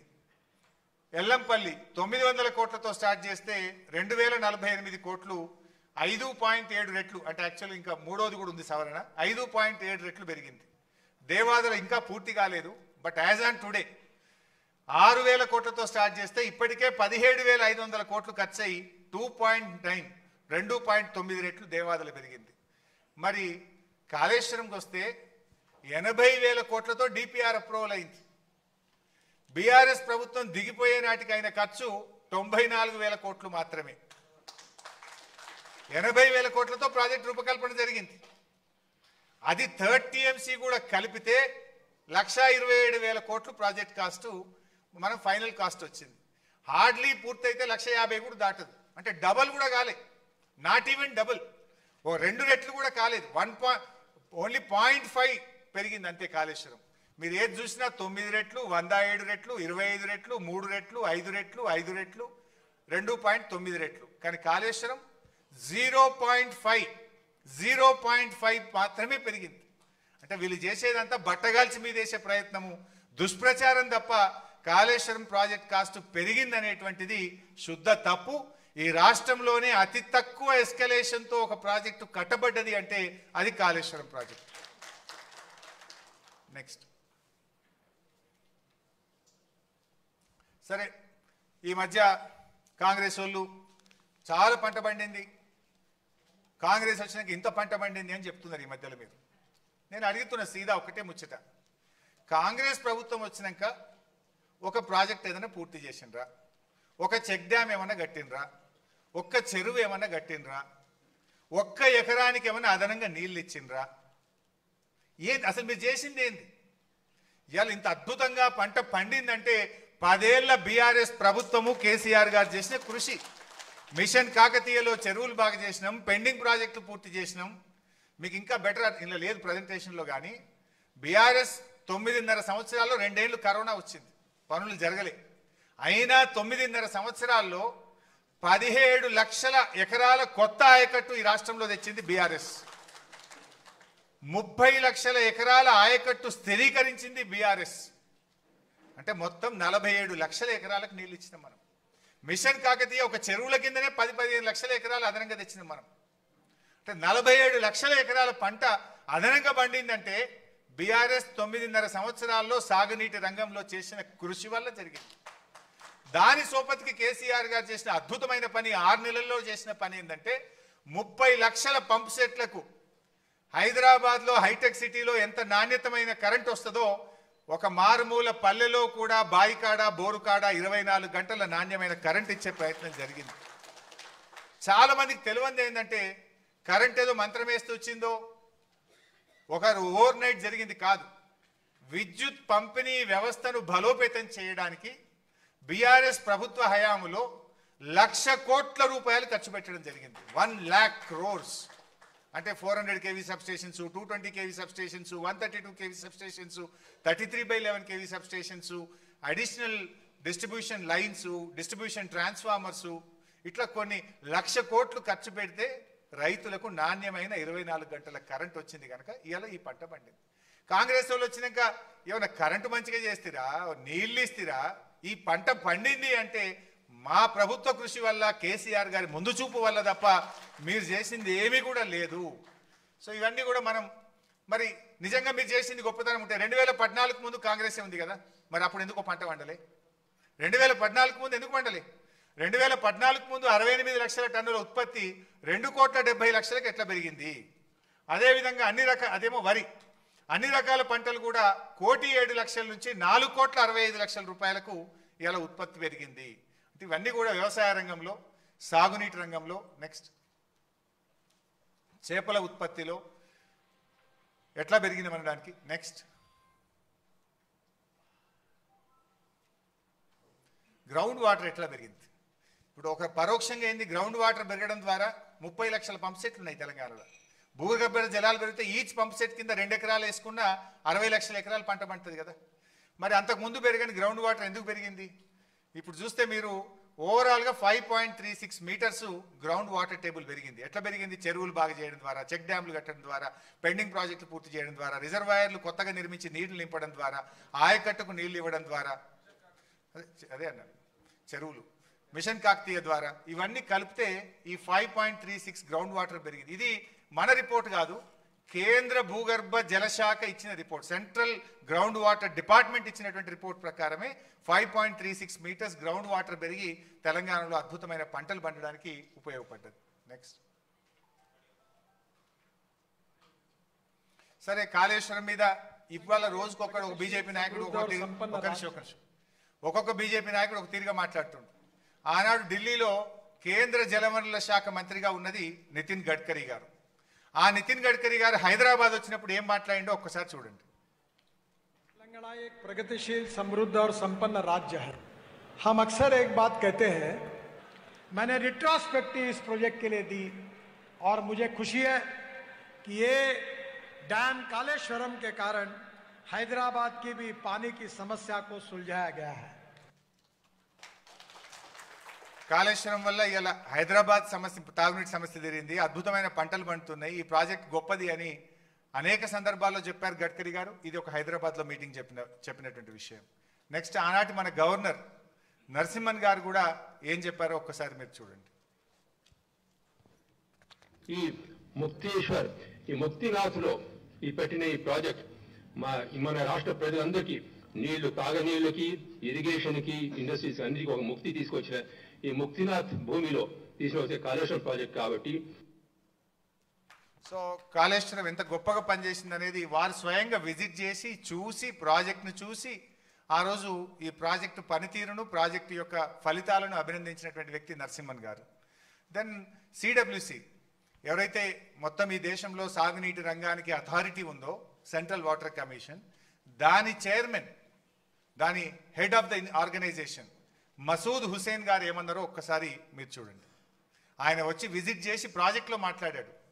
కాళేశ్వరం ప్రాజెక్టు పనులు జరుగుతున్న తీరుపై కేంద్ర జల సంఘం ప్రశంసల వర్షం కురిపించింది. The agencies which are working, the designs, their planning, execution, everything is by and large highly satisfactory. So project execution, design అన్నీ కూడా చాలా బాగుంది, హైలీ సాటిస్ఫాక్టరీ ఉందని ఇంకా చాలా చెప్పాడు ఆయన. మరి టైం తక్కువ ఉంటుందని నేను షార్ట్గా పెట్టినారు. డీటెయిల్డ్గా అసలు అద్భుతమైన పని జరుగుతుందని చెప్పి సిడబ్ల్యూసి చైర్మన్ మసూద్ హుసేన్ గారు కూడా అభినందించినటువంటి విషయం. నెక్స్ట్, చంద్రబాబు నాయుడు. కాళేశ్వరం మీరు అభివృద్ధి చేశారు, చాలా మంచి పని చేశారు. ఆయన కూడా కాళేశ్వరంను చాలా మంచి పని చేసిండ్రు, కాళేశ్వరం ద్వారా నీళ్ళు వచ్చాయని చెప్పిండు. సరే, ఆయన ఉంటాడు కదా తిక్కల మంత్రి, ఆయన కూడా ఏం చెప్పిండు, ఇప్పుడు ప్రస్తుత మంత్రి, అది కూడా చూడండి. నిజంగా దేశ చరిత్రలోనే మొట్టమొదటి కావచ్చు బహుశా. దీనికి ముఖ్యమంత్రి గారిని కూడా, వారికి కూడా అభినందనలు తెలియజేసుకుంటున్నాను. ఎందుకంటే అభ్యంతరం ఉన్న, ప్రాబ్లమ్స్లో ఉన్న ప్రాజెక్టులు ఆపేసి రీడిజైన్ చేస్తే పొరపాటు తప్పేం లేదు.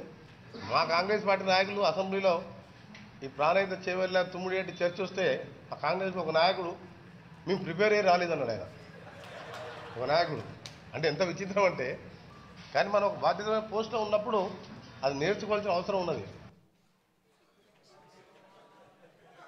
Next, water man of India, Magsaysay award గ్రహీత water man of India Rajender Singh garu ఏమన్నారో కూడా చూద్దాం. the Godavari before dry and dead river. Now, due to this project, flowing river, water come. जब पानी आ जाता है ना तो जीवन आ जाता है. जब ये सरकार बनी, उन्होंने काकतिया तालाबों का काम शुरू किया था. मैं तब आया था, मैंने विजिट किया था और मैंने अपना जन्मदिन एक तालाब पर मनाया था. काकतिया मिशन को मैं अपने काम का रीएप्लीकेशन मानता हूँ. ये तेलंगाना राज्य पहले नंबर का राज्य है जिसने जो कह सकता है कि सबके पास जीने और पीने के लिए पानी है, सबके लिए खेती के लिए पानी है, उद्योग के लिए पानी है. ये बात अपने आप में कहना बहुत गौरव की बात होती है. इसलिए तेलंगाना मेरे दिल के पानी के मामले में बहुत करीब है. हम चाहते हैं कि ये जो तेलंगाना सरकार ने अच्छे काम किए हैं, इन कामों को देश भर के लोग देखें, इन कामों को देश भर के लोग समझें, इन अच्छे कामों को ये देश जाने. देखिए, लिंकिंग ऑफ रीव చాలా డీటెయిల్గా ఉంది. నెక్స్ట్, యాక్చువల్గా మనము కార్పొరేషన్ ద్వారా అప్పులు తెచ్చారు అని కూడా మన మీద పదే పదే చెప్తున్నారు. యాక్చువల్గా బీఆర్ఎస్ ప్రభుత్వము అప్పు తెచ్చింది ఒక ప్రైవేట్ ఆర్గనైజేషన్ దగ్గరనో కూర్చోబెట్టడాను, ప్రైవేట్ ఆర్గనైజేషన్ దగ్గరనో ఇంకెక్కడనో కాదు. మనం తెచ్చింది కేంద్ర ప్రభుత్వ సంస్థలు. ఒకటి పిఎఫ్సి, రెండు ఆర్ఈసి. కేంద్ర విద్యుత్ శాఖ కింద ఉండేటువంటి సంస్థలు పిఎఫ్సి, ఆర్ఈసి. అవి కేంద్ర ప్రభుత్వ సంస్థలు ఆడిట్ లేకుండా, డిపిఆర్ లేకుండా, అనుమతులు లేకుండా అప్పిస్తాయా? మనం తెచ్చింది ఎక్కడో, ఇప్పుడు ఈ కాంగ్రెస్ ప్రభుత్వం తెచ్చింది, భూములు కుదబెట్టి స్టాక్ ఎక్స్చేంజ్ దగ్గర పోయి బ్రోకర్కు 170 కోట్ల రూపాయల బ్రోకరేజ్ ఫీజు లంచం ఇచ్చి 10,000 కోట్ల అప్పు వీలు తెచ్చింది. కానీ మనము బాజాబ్తా రాష్ట్ర ప్రభుత్వం కేంద్ర ప్రభుత్వం దగ్గర అప్పు తెచ్చి కాళేశ్వరం ప్రాజెక్టు మనం నిర్మించడం జరిగింది. ఆ కేంద్ర ప్రభుత్వ సంస్థ ఆర్ఈసి ఏ కేటగిరీ సర్టిఫికేట్ ఇచ్చింది మనకు? Best execution project. అంటే వాళ్ళు దేశంలో అనేక మందికి అప్పులు ఇస్తారు, కానీ మాకు తెలంగాణ ప్రభుత్వంకు మేము అప్పిస్తే అది సద్వినియోగమైంది. ఒక్క పైసా కూడా డైవర్ట్ చేయకుండా ఇచ్చిన ప్రతి పైసా ప్రాజెక్టుకే ఖర్చు పెట్టిండ్రు, సత్వరమే పూర్తి చేసిండ్రు, ఫలితాలు అందించిండ్రు అని చెప్పి ఆ కేంద్ర ప్రభుత్వ సంస్థ ఆర్ఈసి మనకిచ్చిన ఏ గ్రేడ్ సర్టిఫికెట్. ప్రాజెక్ట్ పూర్తయినాక ఇచ్చిండ్రు. ప్రాజెక్ట్ ఇనాగ్రేషన్ అయినాక 19th January 2022. వాళ్ళు వట్టిగియ్యరు, వాళ్ళకు విజిలెన్స్ డిపార్ట్మెంట్ ఉంటుంది, వాళ్ళకు ఒక దీని వెరిఫికేషన్ టీం ఉంటుంది. వాళ్ళు వచ్చి వెరిఫై చేసి విజిలెన్స్ డిపార్ట్మెంట్ తిరిగి మొత్తం గ్రౌండ్ అంతా తిరిగి వెరిఫై చేసినాక ఏ సర్టిఫికేట్ ఇచ్చిండ్రు వాళ్ళు. నెక్స్ట్,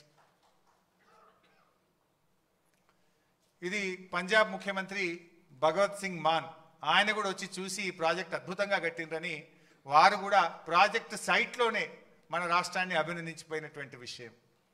తర్వాత ఇది ఒక chief engineer, central water commission chief engineer KL Das అని, ఆయన మరీ అద్భుతంగా మాట్లాడండి. ఆయన అయితే అసలు Kaleshwaram project is engineering Marvel.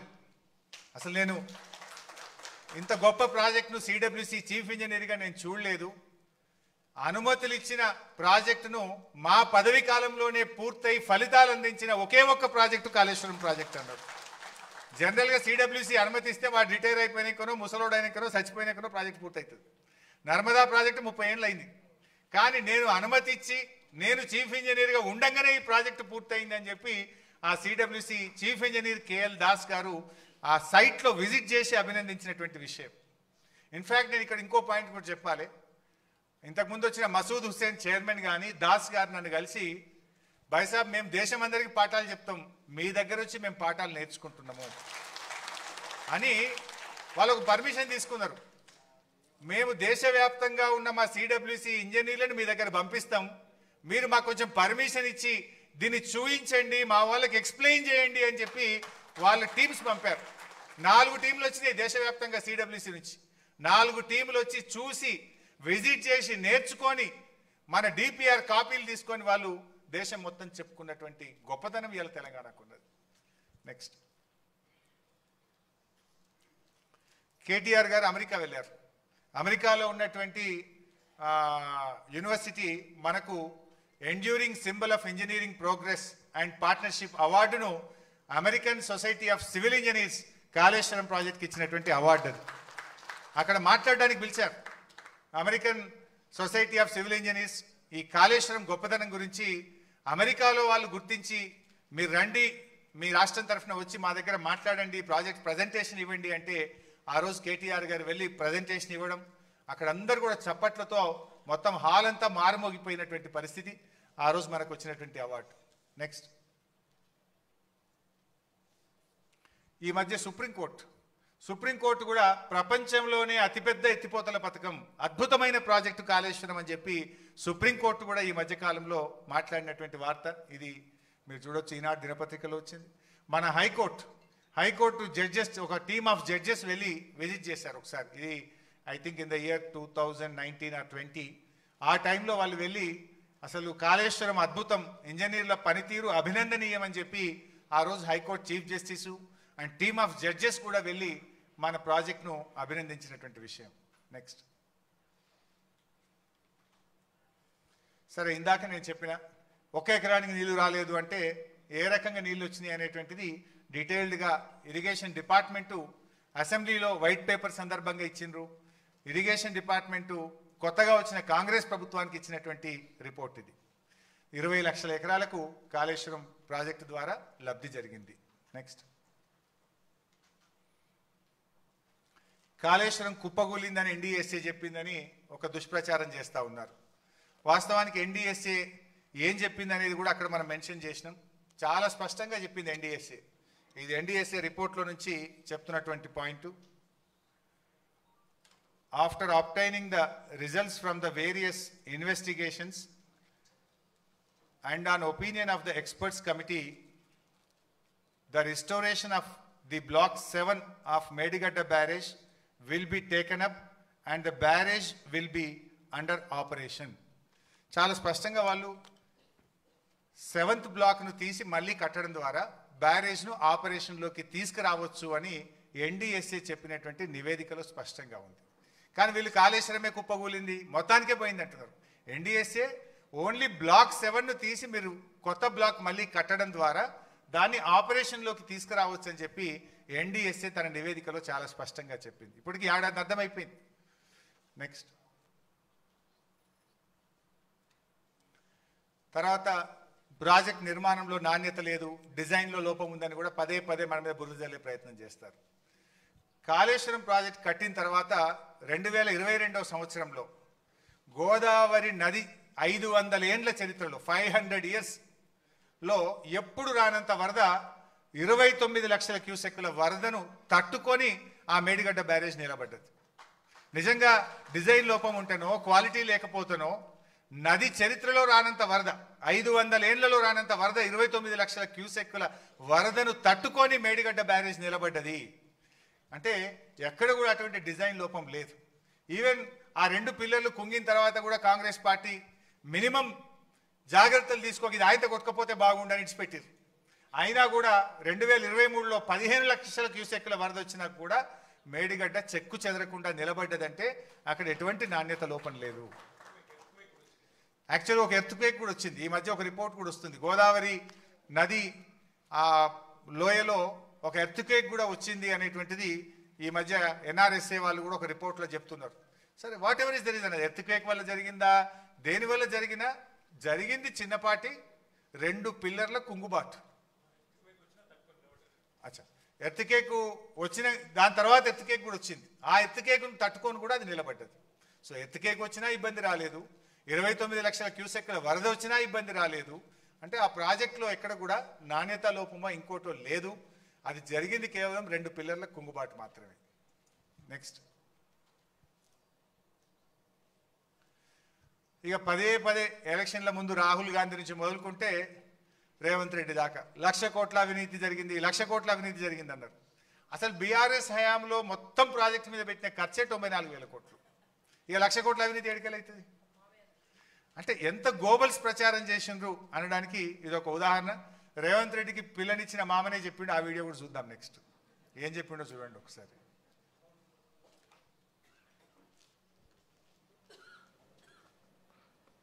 Kaleshwaram 1,00,000 కోట్లు మునిగిందంటే అది తప్పది, అలవాటు అయిపోయింది. 1,00,000 కోట్లు కుంభకోణం అనే కాడికి వచ్చారు. 1,00,000 కోట్ల ప్రాజెక్టు 94,000 కోట్లు ఖర్చు అయితే 1,00,000 కోట్ల కుంభకోణం ఎట్లయితుంది? ఇవన్నీ కూడా వాస్తవం కలగా పులగంగా చేసి మాట్లాడుతుంటాం. నెక్స్ట్ అంటే దుష్ప్రచారాలు ఎట్లుంటాయి అనడానికి ఇంకొక చిన్న ఉదాహరణ. కమిషన్ ముందు కాంగ్రెస్ నాయకులు కొంతమంది కాంగ్రెస్కు వత్తాసు పాడినటువంటి కొంతమంది వ్యక్తులు పోయి రకరకాల గోబల్స్ ప్రచారం చేసేవాళ్ళు.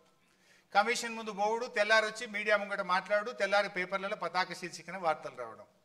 ఒకరోజు ఏమొచ్చింది, కాళేశ్వరం డిపిఆర్కు 677 కోట్ల, అన్ని పేపర్లు వచ్చింది, ఇట్స్ నాట్ ఇది, most of the papers.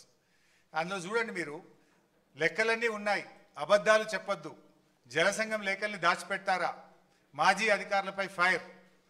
So అందులో మీరు చూస్తే బ్యారేజీ డిపిఆర్ల తయారీకి వ్యాప్కోసు 677 కోట్లు ఏ విధంగా చెల్లించారని కాళేశ్వరం విచారణ కమిషన్ ప్రశ్నించిందని, మా దగ్గర అన్ని ఈఎన్సి నల్లా వెంకటేశ్వర్లు బుకాయించబోగా బిల్లుల చెల్లింపుల లెక్కలన్నీ తమ దగ్గర ఉన్నాయని, అబద్ధాలు చెప్పి తప్పించుకునే ప్రయత్నం చేయొద్దని మండిపడ్డది. అట్లా ఇట్లా వార్తలు వచ్చినాయి. ఓ లే మ్యాన్ పేపర్లు చదివితే ఏమనుకుంటాడు, అది గంత తిట్టిండ్రు, లెక్కలు మా దగ్గర ఉన్నాయంటుండ్రు, ఆధారాలు బాగా ఉన్నాయంటారు, నిజంగానే 677 కోట్లు ఇచ్చిండ్రా అని అనుకుంటారు కదా. ఆ పక్కన జీవో చూడండి, జీవో నంబర్ 40 2016, మేడిగడ్డ బ్యారేజ్ కట్టడానికి వ్యాప్కోస్ అనే కేంద్ర ప్రభుత్వ సంస్థకు మనం ఇచ్చింది 677 లక్షలు. ఆ జీవో చూడండి పక్కన, అంటే 6,77,00,000. అది మన గవర్నమెంట్ ఇచ్చే జీవో, ఇది 6,677,00,000. ఇక్కడ ఏంది 677 కోట్ల. అంటే ఇట్లా ఉంటాయి గోబల్స్ ప్రచారం. ఇచ్చింది 6 కోట్లు కానీ చెప్తుంది 677 కోట్లు. ఇది అన్ని పేపర్లు వస్తే నిజంగా లేవనేమనుకో, అంటే ఎట్లా దుష్ప్రచారం ఉందానికి ఇది ఒక ఉదాహరణ చెప్పే ప్రయత్నం చేస్తుంది. నెక్స్ట్ సరే, ఎన్డీఎస్ఏ సంగతి ఇట్లుంది. ఈ ఎన్డీఎస్ఏది ఒకసారి మీరు కూడా అర్థం చేసుకోవాలి, దీని వెనుక ఉన్న రాజకీయాన్ని కూడా అర్థం చేసుకోవాలి. ఇప్పుడు గోదావరి నది మీద మేడిగడ్డలో 2 పిల్లర్లు కుంగినాయి.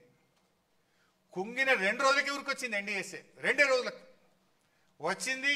అప్పుడు మనకు ఏమైంది, అప్పటికే ఎలక్షన్ కోడ్ ఆఫ్ కండక్ట్ వచ్చింది, నెల రోజుల్లో ఎలక్షన్స్ జరగబోతా ఉన్నాయి. ఎంత హడావిడిగా ఎన్డీఎస్ఏ వచ్చిందంటే, యాక్చువల్ రూల్ ఏం చెప్తుందంటే, ఆ రాష్ట్ర ప్రభుత్వం కోరితే ఎన్డీఎస్ఏ రావాలి, సలహా సూచన ఇవ్వాలి. మనం ఏం కోరలే, హడావిడిగా వచ్చింది, 2 రోజుల్లో వచ్చింది, 3 రోజుల రిపోర్ట్ ఇచ్చింది. అసెంబ్లీ ఎన్నికల ముందు ప్రాథమిక నివేదిక, పార్లమెంట్ ఎన్నికల ముందు మధ్యంతర నివేదిక, బీఆర్ఎస్ పార్టీ రజతోత్సవం జరుపుకుంటే తుది నివేదిక. కరెక్ట్గా టైంకి ఇస్తుంటుంది. దీనికంటే ఇంకా ముఖ్యమైన పాయింట్ నేను ఇక్కడ మీరు అర్థం చేసుకోవాల్సింది, ఇదే గోదావరి నది మీద అదే సెంట్రల్ వాటర్ కమిషన్, అదే ఎన్డీఎస్ఏ కట్టింది పోలవరం ప్రాజెక్టు. ఇదే గోదావరి జస్ట్ కింద, మేడిగడ్డ తర్వాత వచ్చేది మన సమ్మక్క బ్యారేజ్, దాని కింద సీతారామ బ్యారేజ్, దాని కింద లాస్ట్కి వచ్చేది పోలవరం. సో ఆ పోలవరం ప్రాజెక్టు ఇంకా చాలా ఇంపార్టెంట్ పాయింట్, మంచిగా వినాలి. ఆ పోలవరం ప్రాజెక్టుకు ఎవరు సిఇఓ?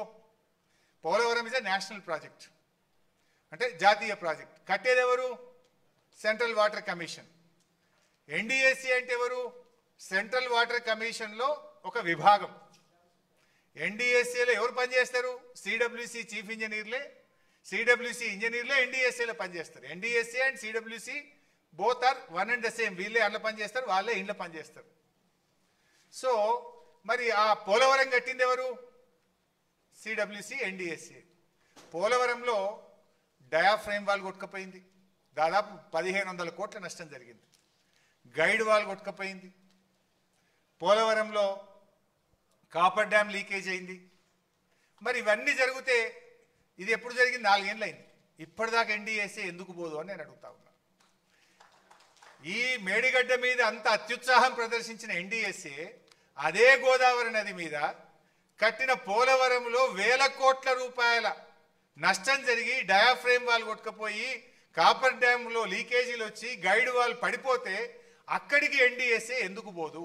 4 ఏళ్ళైనా ఎన్డీఎస్ఏ ఎందుకు పోలేదు? ఎన్డీఎస్ఏ అనేది ఇది బీజేపీకి ఒక జేబు సంస్థ లాగా, అది కూడా మరో ఈడీ సిబిఐ లాగా తయారైపోయింది. అందువల్లనే ఇవాళ ఏమైంది, అక్కడనేమో ఇంతవరకు పోలే, ఇంతవరకు ఒక రిపోర్ట్ కూడా ఇవ్వలే 4 ఏళ్ళైనా. ఇక్కడ మాత్రం అసెంబ్లీ ఎన్నికల ముందు ఒకటి, పార్లమెంట్ ఎన్నికల ముందు ఒకటి, రజతోత్సవం ముందు ఒకటి. ఇలా ఇంకా ఇంట్రెస్టింగ్ పాయింట్ చెప్తా మీకు. ఆ పోలవరం కట్టింది, పోలవరంకు సెంట్రల్ వాటర్ కమిషన్ నుంచి ఒకరు ఉంటారు, దాన్ని ఏమంటారంటే CEO of Polavaram project authority. Who is that CEO? NDSA report ఎవరైతే ఇచ్చిండో గాయనే సిఇఓ ఉన్నాడా, కొట్టుకపోయినా కట్టినోడు, కట్టింది కొట్టుకపోయినాడు. ఎవరు ఆయన పేరు? చంద్రశేఖర్ అయ్యర్. ఆ చంద్రశేఖర్ అయ్యరే పోలవరం ప్రాజెక్టుకు సిఇఓగా ఉండి ఆయన కడితే అది కొట్టుకపోయింది. ఆయన వచ్చి మేడిగడ్డ మీద రిపోర్ట్ ఇస్తాడు. ఇక is the chairman of this NDSA. ఎవరి నాయకత్వంలో అయితే పోలవరం కట్టి కొట్టుకపోతుందో ఆడికి ఎవడు బోర్డు రిపోర్ట్ ఇయ్యడు. ఆయన్నే తర్వాత పోలవరం నుంచి మన జిఆర్ఎంబికి చైర్మన్గా పనిచేసిండు, తర్వాత ఎన్డిఎస్ఏకి పోయిండు. ఇప్పుడు ఆయన రిపోర్ట్ ఇస్తాడు, ఇక దాన్ని మనం ఇప్పుడు ఆమోదించాలంటారు. అంటే ఎంత రాజకీయ దురుద్దేశం దీని వెనుక ఉంది అనేటువంటిది మీరు అర్థం చేసుకోవడానికి పనికి వస్తుంది. నెక్స్ట్, ఇక ఇది కూడా ఒకటి ఇంపార్టెంట్. ఆ మధ్య మన మీద అనేటోళ్ళు నది లేని చోట ఎవరైనా జలాశయం కడతారా, నది లేని చోట గంత పెద్ద మల్లన్న సాగర్ కట్టచ్చా, రిజర్వాయర్లు ఏడగట్టినా నది మీద కడతారు కానీ నది లేని చోట కడతారా, భూకంపం వస్తుంది లేకపోతే ఇది వస్తుంది మొత్తం ఇదైపోతుంది అని చెప్పేటోళ్ళు. మన రాష్ట్రంలో నది లేని చోట ఇగో కండలేరు 68 టీఎంసీలు, గోరకల్లు 10, వెలుగొండ 41, వెలుగోడు 17, బ్రహ్మంగారి మఠం 17, అవుకు 7, అలుగునూరు 3, ఇక బొల్లంపల్లికి వద్దాం. ఇవన్నీ ఇన్ని రిజర్వాయర్లు ఆల్రెడీ నది లేని చోట ఉన్నాయి. ఇప్పుడు చంద్రబాబు నాయుడు కొత్తగా గోదావరి బంకచెర్లు అంటుండు కదా, అదే గోదావరి బంకచెర్ల మీద బొల్లంపల్లి దగ్గర 150 టీఎంసీల రిజర్వాయర్కి ఈరోజు ఆయన ప్లాన్ చేస్తున్నాడు. మరి మనం 50 టీఎంసీలది కడితేనే గంత పెద్దది కట్టాలనా, గన్ని ఊర్లు ముంచాలనా, గంత పెద్దది అవసరమా, నది లేని చోట కడతారా, భూకంపం వస్తుందని మాట్లాడారు. మరి ఇప్పుడు ఇవన్నీ గతంలో కట్టినాయి, మనకంటే పెద్దవి ఉన్నాయి 68, ఇప్పుడు 150 టీఎంసీలతో కడుతున్నారు. కేసీఆర్ గారు ఆ రోజు 100 ఏళ్ల ముందుకు ఆలోచించాడు. ఆయన రాజకీయం కోసం ఆలోచించలే. మళ్ళా రిజర్వాయర్లు కట్టలేం, హైదరాబాద్కు దగ్గరున్నది. రేపు హైదరాబాద్ త్రాగునీటి అవసరాలకు, పారిశ్రామిక అవసరాలకు మన మల్లన్న సాగర్ ఒక వరంగా ఉండాలని చెప్పి భవిష్యత్తు కోసం ఆలోచించి మల్లన్న సాగర్ కేసీఆర్ ఆ రోజు రూపకల్పన చేసి కట్టించారు. నిజానికి తక్కువ డబ్బుతో కట్టచ్చు, తొందరగా కట్టచ్చు, తొందరగా నీళ్ళు ఇచ్చి రాజకీయంగా లబ్ధి పొందొచ్చు. 4 రోజులు లేట్ అయినా సరే మళ్ళా ప్రాజెక్టు కట్టలేము. 100 ఏళ్ల ముందుకు ఆలోచించి 100 ఏళ్ల తర్వాత హైదరాబాద్ అవసరాలను దృష్టిలో పెట్టుకొని అంత పెద్ద అద్భుతమైన రిజర్వాయర్ను మల్లన్న సాగర్ కేసీఆర్ గారు నిర్మించారు. ఈరోజు ఇవన్నీ ఇవాళ వాళ్ళు ఎందుకు మరి పిచ్చిలేసి 150 టీఎంసీలు ప్రతిపాదిస్తున్నారు బొల్లంపల్లి కాడ? మరి ఆడ ఏం నది లేదు కదా, గంత పెద్దది వాళ్ళు కడుతున్నారు కదా, మరి ఆడ భూకంపాలు రావా? ఆనాడు మన మీద చాలా మంది విమర్శలు చేసిన, వేయాలి ఎవరు మాట్లాడతలేడు దాని మీద. టు అండర్స్టాండ్, మీకు అర్థం కావడం కోసం చెప్పే ప్రయత్నం. నెక్స్ట్, ఇందాక నేను చెప్పిన అదే మేడిగడ్డను రిటైర్డ్ ఇంజనీర్లు వ్యతిరేకించిండ్రా అనేటువంటిది అసెంబ్లీలో ఒకసారి రేవంత్ రెడ్డి మాట్లాడుతూ ఒక పేరాగ్రాఫే చదివిండి, అట్లా పైన పేరాగ్రాఫ్ చదవడు ఆయన. వాళ్ళు ఏం చెప్పిండ్రు అంటే మేడిగడ్డ నుంచి డైరెక్ట్గా మిడ్ మానేర్ పంపింగ్ సాధ్యం కాదు, దిస్ ఈజ్ నాట్ ప్రాక్టికల్ అన్నారు. కానీ మేడిగడ్డ దగ్గర నీళ్లున్నాయి, మేడిగడ్డ దగ్గర బ్యారేజీ కట్టుకోవచ్చు, మేడిగడ్డ నుంచి మీరు ప్రత్యామ్నాయంలో ఎల్లంపల్లికి తీసుకుపోవాలి తప్ప డైరెక్ట్ మేడిగడ్డ సాధ్యం కాదన్నారు. దీని మీద కూడా దుష్ప్రచారం చేసిండ్రు. ఆ రిపోర్ట్ను కూడా ఈరోజు మీకు పెట్టడం జరిగింది. నెక్స్ట్, సరే ఇందాక కేటీఆర్ గారు కూడా చెప్పింది, ఇది కాంగ్రెస్ హయాంలో ఏం చేసి జరిగింది అంటే ఏడాది అర్థంలో ఒక ప్రాజెక్టు పూర్తయింది లేదు కానీ పెద్దవాగు కొట్టుకపోయింది, వట్టెం పంప్ హౌస్ మునిగిపోయింది, సుంకిశాల కూలిపోయింది, ఎస్ఎల్బీసీ టనల్ అయితే కుప్పగూలింది. అది మళ్ళీ పనికి కూడా రాదు ఇప్పుడు కాదు. ఏదైతే టీబీమ్ మిషన్ ఉందో ఎస్ఎల్బీసీది అది కాదు, బయటకు రాదు, రిపేర్ కాదు. అంటే మొత్తం ప్రాజెక్టు భవిష్యత్తే ప్రశ్నార్థకమైంది. వీళ్ళ అవినీతి వల్ల, వీళ్ళ ఆగమాగం చర్యల వల్ల ఇవాళ ఎస్ఎల్బీసీ ప్రాజెక్టే ఆగమైపోయింది. ఇవాళ ఇంకొక విషయం కూడా మీరు గమనించాలి. ఎస్ఎల్బీసీ విషయంలో ఒకటి మాట్లాడుతుంటారు రేవంత్ రెడ్డి, బీఆర్ఎస్ 10 ఏళ్ళు పట్టించుకోలేదు, బీఆర్ఎస్ పనే చేయలేదు అంటాడు. బీఆర్ఎస్ హయాంలో ఎస్ఎల్బీసీ ప్రాజెక్టు మీద 3,900 కోట్ల రూపాయలు ఖర్చు పెట్టాము. ఎస్ఎల్బీసీ టనల్లో ప్రాజెక్టులో భాగంగా దిండి రిజర్వాయర్ కట్టినాము, పెండ్లిపాక రిజర్వాయర్ కట్టినాము, 10 కిలోమీటర్లకు పైగా ఎస్ఎల్బీసీ టనల్ను బీఆర్ఎస్ హయాంలో పని చేసినాము. కానీ ఇది చెప్తలేరు వాళ్ళు. 1 కిలోమీటర్ తవ్వలేదు, 1 మీటర్ తవ్వలేదు అంటారు. 10 కిలోమీటర్ల టనల్ తవ్వినాం, దిండి బ్యాలెన్సింగ్ రిజర్వాయర్ కట్టినాం, పెండ్లిపాక రిజర్వాయర్ కట్టినాం. 3,900 కోట్ల రూపాయలు ఎస్ఎల్బిసి ప్రాజెక్ట్ మీద బీఆర్ఎస్ ప్రభుత్వం ఖర్చు పెట్టింది. ఇంకో క్లాసిక్ ఎగ్జాంపుల్, నిన్న పోయి గంధమల్ల ప్రాజెక్టుకు రేవంత్ రెడ్డి శంకుస్థాపన చేసిండు ఆలేరు కాన్స్టిట్యున్సీలో. మరి గంధమల్ల ఒకవైపేమో కాళేశ్వరం గుప్పగూలింది అంటాడు, 1,00,000 కోట్లు పోయినాయి అంటాడు. మరి గంధమల్లకు నీళ్ళు ఆడికెళ్ళి వస్తాయి? గంధమల్లకు నీళ్ళు ఆడికెళ్ళి వస్తాయి? ఒక్కసారి మూసికి ఫస్ట్ పెట్టు బాబు, ఫస్ట్ మ్యాప్ పెట్టు ఒకసారి, very first of the presentation, మొట్టమొదటి. అంటే వాళ్ళు చెప్తున్నది అబద్ధం అనడానికి మీకు ఈజీగా అర్థం కావడానికి, Kaleshwaram is intact, Kaleshwaram project పనిచేస్తుంది కనుకనే హైదరాబాద్కు 30 టీఎంసీలు మూసీకి తెస్తా, హైదరాబాద్కు మంచినీళ్ళు తెస్తా అని టెండర్లు పిలిచిండు. తర్వాత ఇలా గంధమల్ల కొబ్బరికాయ కొట్టిండు. ఇగో ఇదే అనుకుంటా కదా గంధమల్ల, రైట్.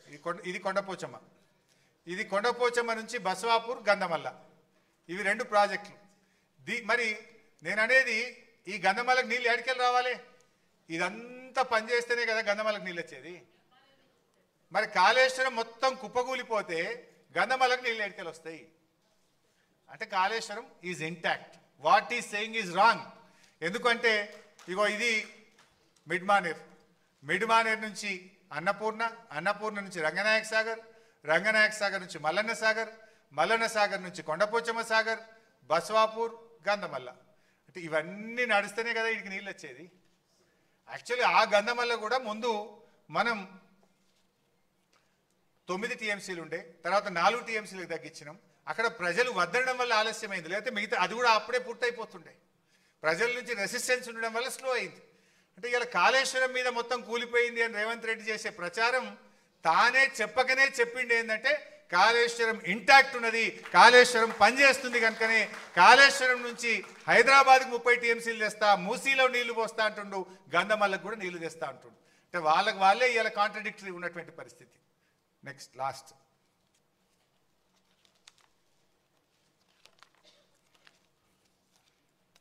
సో బేసికల్లీ ఇవాళ కాళేశ్వరం ప్రాజెక్టు విషయంలో ఉండిలే బిడ్డ, మొత్తంగా మీరు చూసినట్టయితే కాళేశ్వరం ప్రాజెక్ట్ అనేది అదొక ఇంజనీరింగ్ మార్వెల్ అని మనం చెప్పలేదు, సెంట్రల్ వాటర్ కమిషన్ ఇంజనీర్లు చెప్పినారు, సిడబ్ల్యూసి చైర్మన్ చెప్పినారు. ఇప్పటిదాకా కాంగ్రెస్ ప్రభుత్వం ఏంటంటే ఆనాడు బీఆర్ఎస్ పార్టీకి మంచి పేరు వస్తుంది, బీఆర్ఎస్ పార్టీ రాజకీయంగా లబ్ధి జరుగుతుందని బురద జల్లే ప్రయత్నం చేసిండ్రు. మరి అప్పుడు బురద జల్లేం కనుక ఇప్పుడు ఏదో ఒక విచారణ పేరు మీద విజిలెన్స్ అనో కమిషన్ అనో పెట్టి తాము చేసిన ఆరోపణలను నిజమని చెప్పించుకోవడానికి తాపత్రయపడుతుంది. రాజకీయంగా ఆలోచిస్తున్నారు తప్ప ప్రజల ప్రయోజనాల గురించి ఆలోచించడం లేదు. సో కాళేశ్వరం ఎందుకు రీఇంజనీరింగ్ జరిగిందో మీకు అర్థమైంది. అసలు బీఆర్ఎస్ ఎంత ప్రయత్నం చేసింది ప్రాణహితను కంటిన్యూ చేయడానికి చెప్పినాం. రీఇంజనీరింగ్ ఎందుకు జరిగిందో మీకు ఎక్స్ప్లెయిన్ చేసినాం. కాళేశ్వరం ఎంత ఇంటాక్ట్ ఉంది అంటే కేవలం ఇన్ని పియర్స్లో 85 మేడిగడ్డ దగ్గర, సుందిళ్లలో 74, అన్నారంలో 64, ఇన్ని పియర్స్లో 2 పియర్స్ కొంగినాయి తప్ప ఎవ్రీథింగ్ ఈజ్ ఇంటాక్ట్.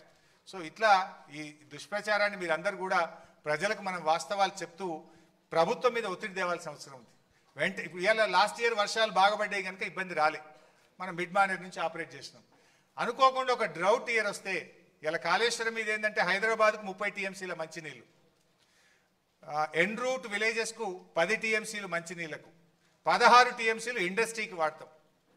రేపు ఎక్కడన్నా కరువు వస్తే హైదరాబాద్ మంచినీళ్ళకి ఇబ్బంది అవుతుంది. ఎన్ రూట్ విలేజెస్ మేడ్చల్, కరీంనగర్, సిద్దిపేట్, మెదక్, జనగాం ఈ జిల్లాలకు మంచినీళ్ళకి ఇబ్బంది వస్తుంది. అండ్ ఇండస్ట్రీస్కి ఇస్తున్నటువంటి 16 టీఎంసీలతో కూడా ఇలా కోకోకోలా కంపెనీ వచ్చింది అక్కడ పెద్దది ములుగు ప్రాంతంలో. అట్లా వాటన్నిటికీ అనేక ఇండస్ట్రీస్ కూడా నీళ్ళు ఇస్తున్నాం. రేపు దానికి కూడా ఇబ్బంది వస్తుంది. అంతా ప్రభుత్వం బేషిజాలకు పోకుండా వెంటనే దాన్ని రిస్టోర్ చేసినట్టయితే రేపు ప్రతికూల పరిస్థితుల్లో కూడా ఈ రాష్ట్రానికి కల్పతరు కాళేశ్వరం ప్రాజెక్టు. సో అలాంటి ప్రాజెక్టు మీద ఇంకా చిల్లర రాజకీయాలు మాని, చిల్లర ప్రచారాలు మాని, బేషిజాలకు పోకుండా ఇలా ప్రాజెక్టును రూపకల్పన చేయాల్సిన అవసరం ఉంది. సరే, అల్టిమేట్గా మనం ప్రజా ఉద్యమాలు చేద్దాం, ఒత్తిడి పెంచుదాం. ఎందుకంటే ఇలా మనం చెప్పిందల్లా కూడా కాంగ్రెస్ దుష్ప్రచారాలను పటాపంచలు చేయడం తప్ప ఇంకోటి లేదు. ఇవాళ కమిషన్ ముందుకు పోవడానికి ఏదో భయపడుతున్నా. ఎవరు భయపడుతున్నారని చెప్పి నీకు రేవంత్ రెడ్డికి? తప్పకుండా కాళేశ్వరం కమిషన్ ముందు మేము వెళ్తాం. మీరు చేసిన దుష్ప్రచారాలన్నీ కూడా పటాపంచలు చేస్తాం. దానికి ఎవరు భయపడేది లేదు. ప్రాణత్యాగానికే సిద్ధపడ్డ నాయకులు ఇలాంటి మీరు చేసే చిల్లర తాటాకు చప్పులకు భయపడే నాయకత్వం బీఆర్ఎస్ నాయకత్వం. డెఫినెట్గా మీరు చెప్పిన అబద్ధాలు గోబల్స్ అన్నింటినీ కూడా పటాపంచలు చేసి నిజాలన్నీ కాళేశ్వరం ముందు చెప్తామని చెప్పి కూడా మేము ఈ సందర్భంగా తెలియజేస్తూ, ఇంకేమైనా క్వశ్చన్స్ ఉంటే, ఏమైనా డౌట్స్ ఉంటే మీరు అడగండి. క్లుప్తంగా నేను I will try to conclude. Anybody?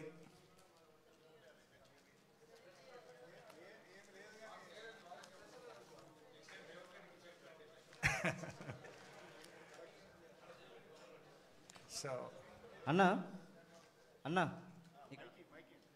అన్న 2 క్వశ్చన్స్ ఉన్నాయి. ఒకటి, ఏదన్నా బ్యారేజ్ కానీ ప్రాజెక్ట్ కానీ కట్టేటప్పుడు అక్కడ సాయిల్ టెస్ట్ అనేది చాలా కీలకం. అయితే మేడిగడ్డ బ్యారేజ్ కానీ సుందిల బ్యారేజ్ కానీ 2016లోనే వర్క్ కమెంట్స్ అయిపోయింది. బట్ సిఎంఆర్ఎస్ క్లియరెన్సెస్ మాత్రము 2018 మేలో ఇచ్చారని చెప్తున్నారు మీరు. సో అంటే సిఎస్ఎంఆర్ఎస్ నుంచి క్లియరెన్సెస్ రాకముందే ఈ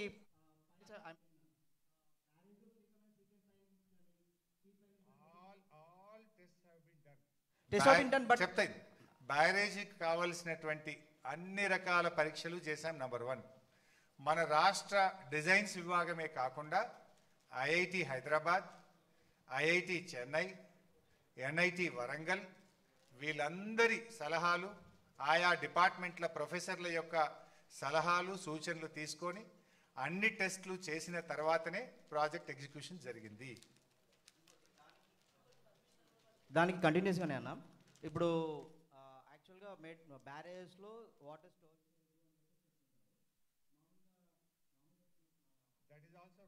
అన్న నేను చెప్తాను. నేను ఒకటి నాకు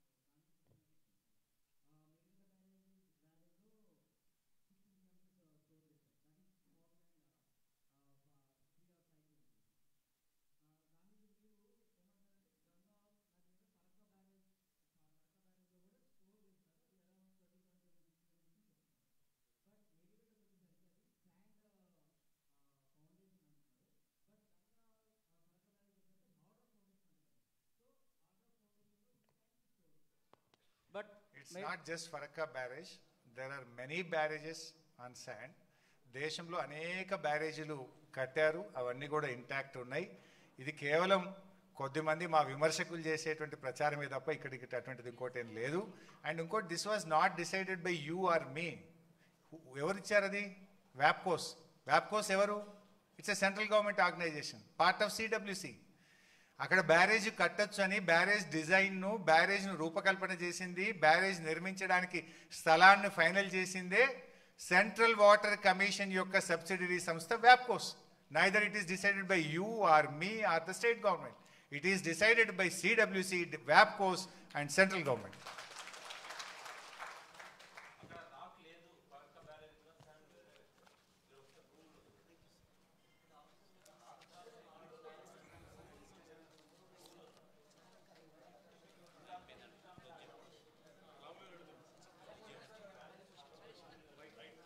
సో మిత్రులారా ముగిద్దాం. ఎట్లా రేపు ఆడ చెప్తాం కదా కమిషన్ ముందు, వాళ్ళకు ఉండే డౌట్స్ అన్ని కూడా క్లారిఫై చేస్తాం. Thank you very much. జై తెలంగాణ.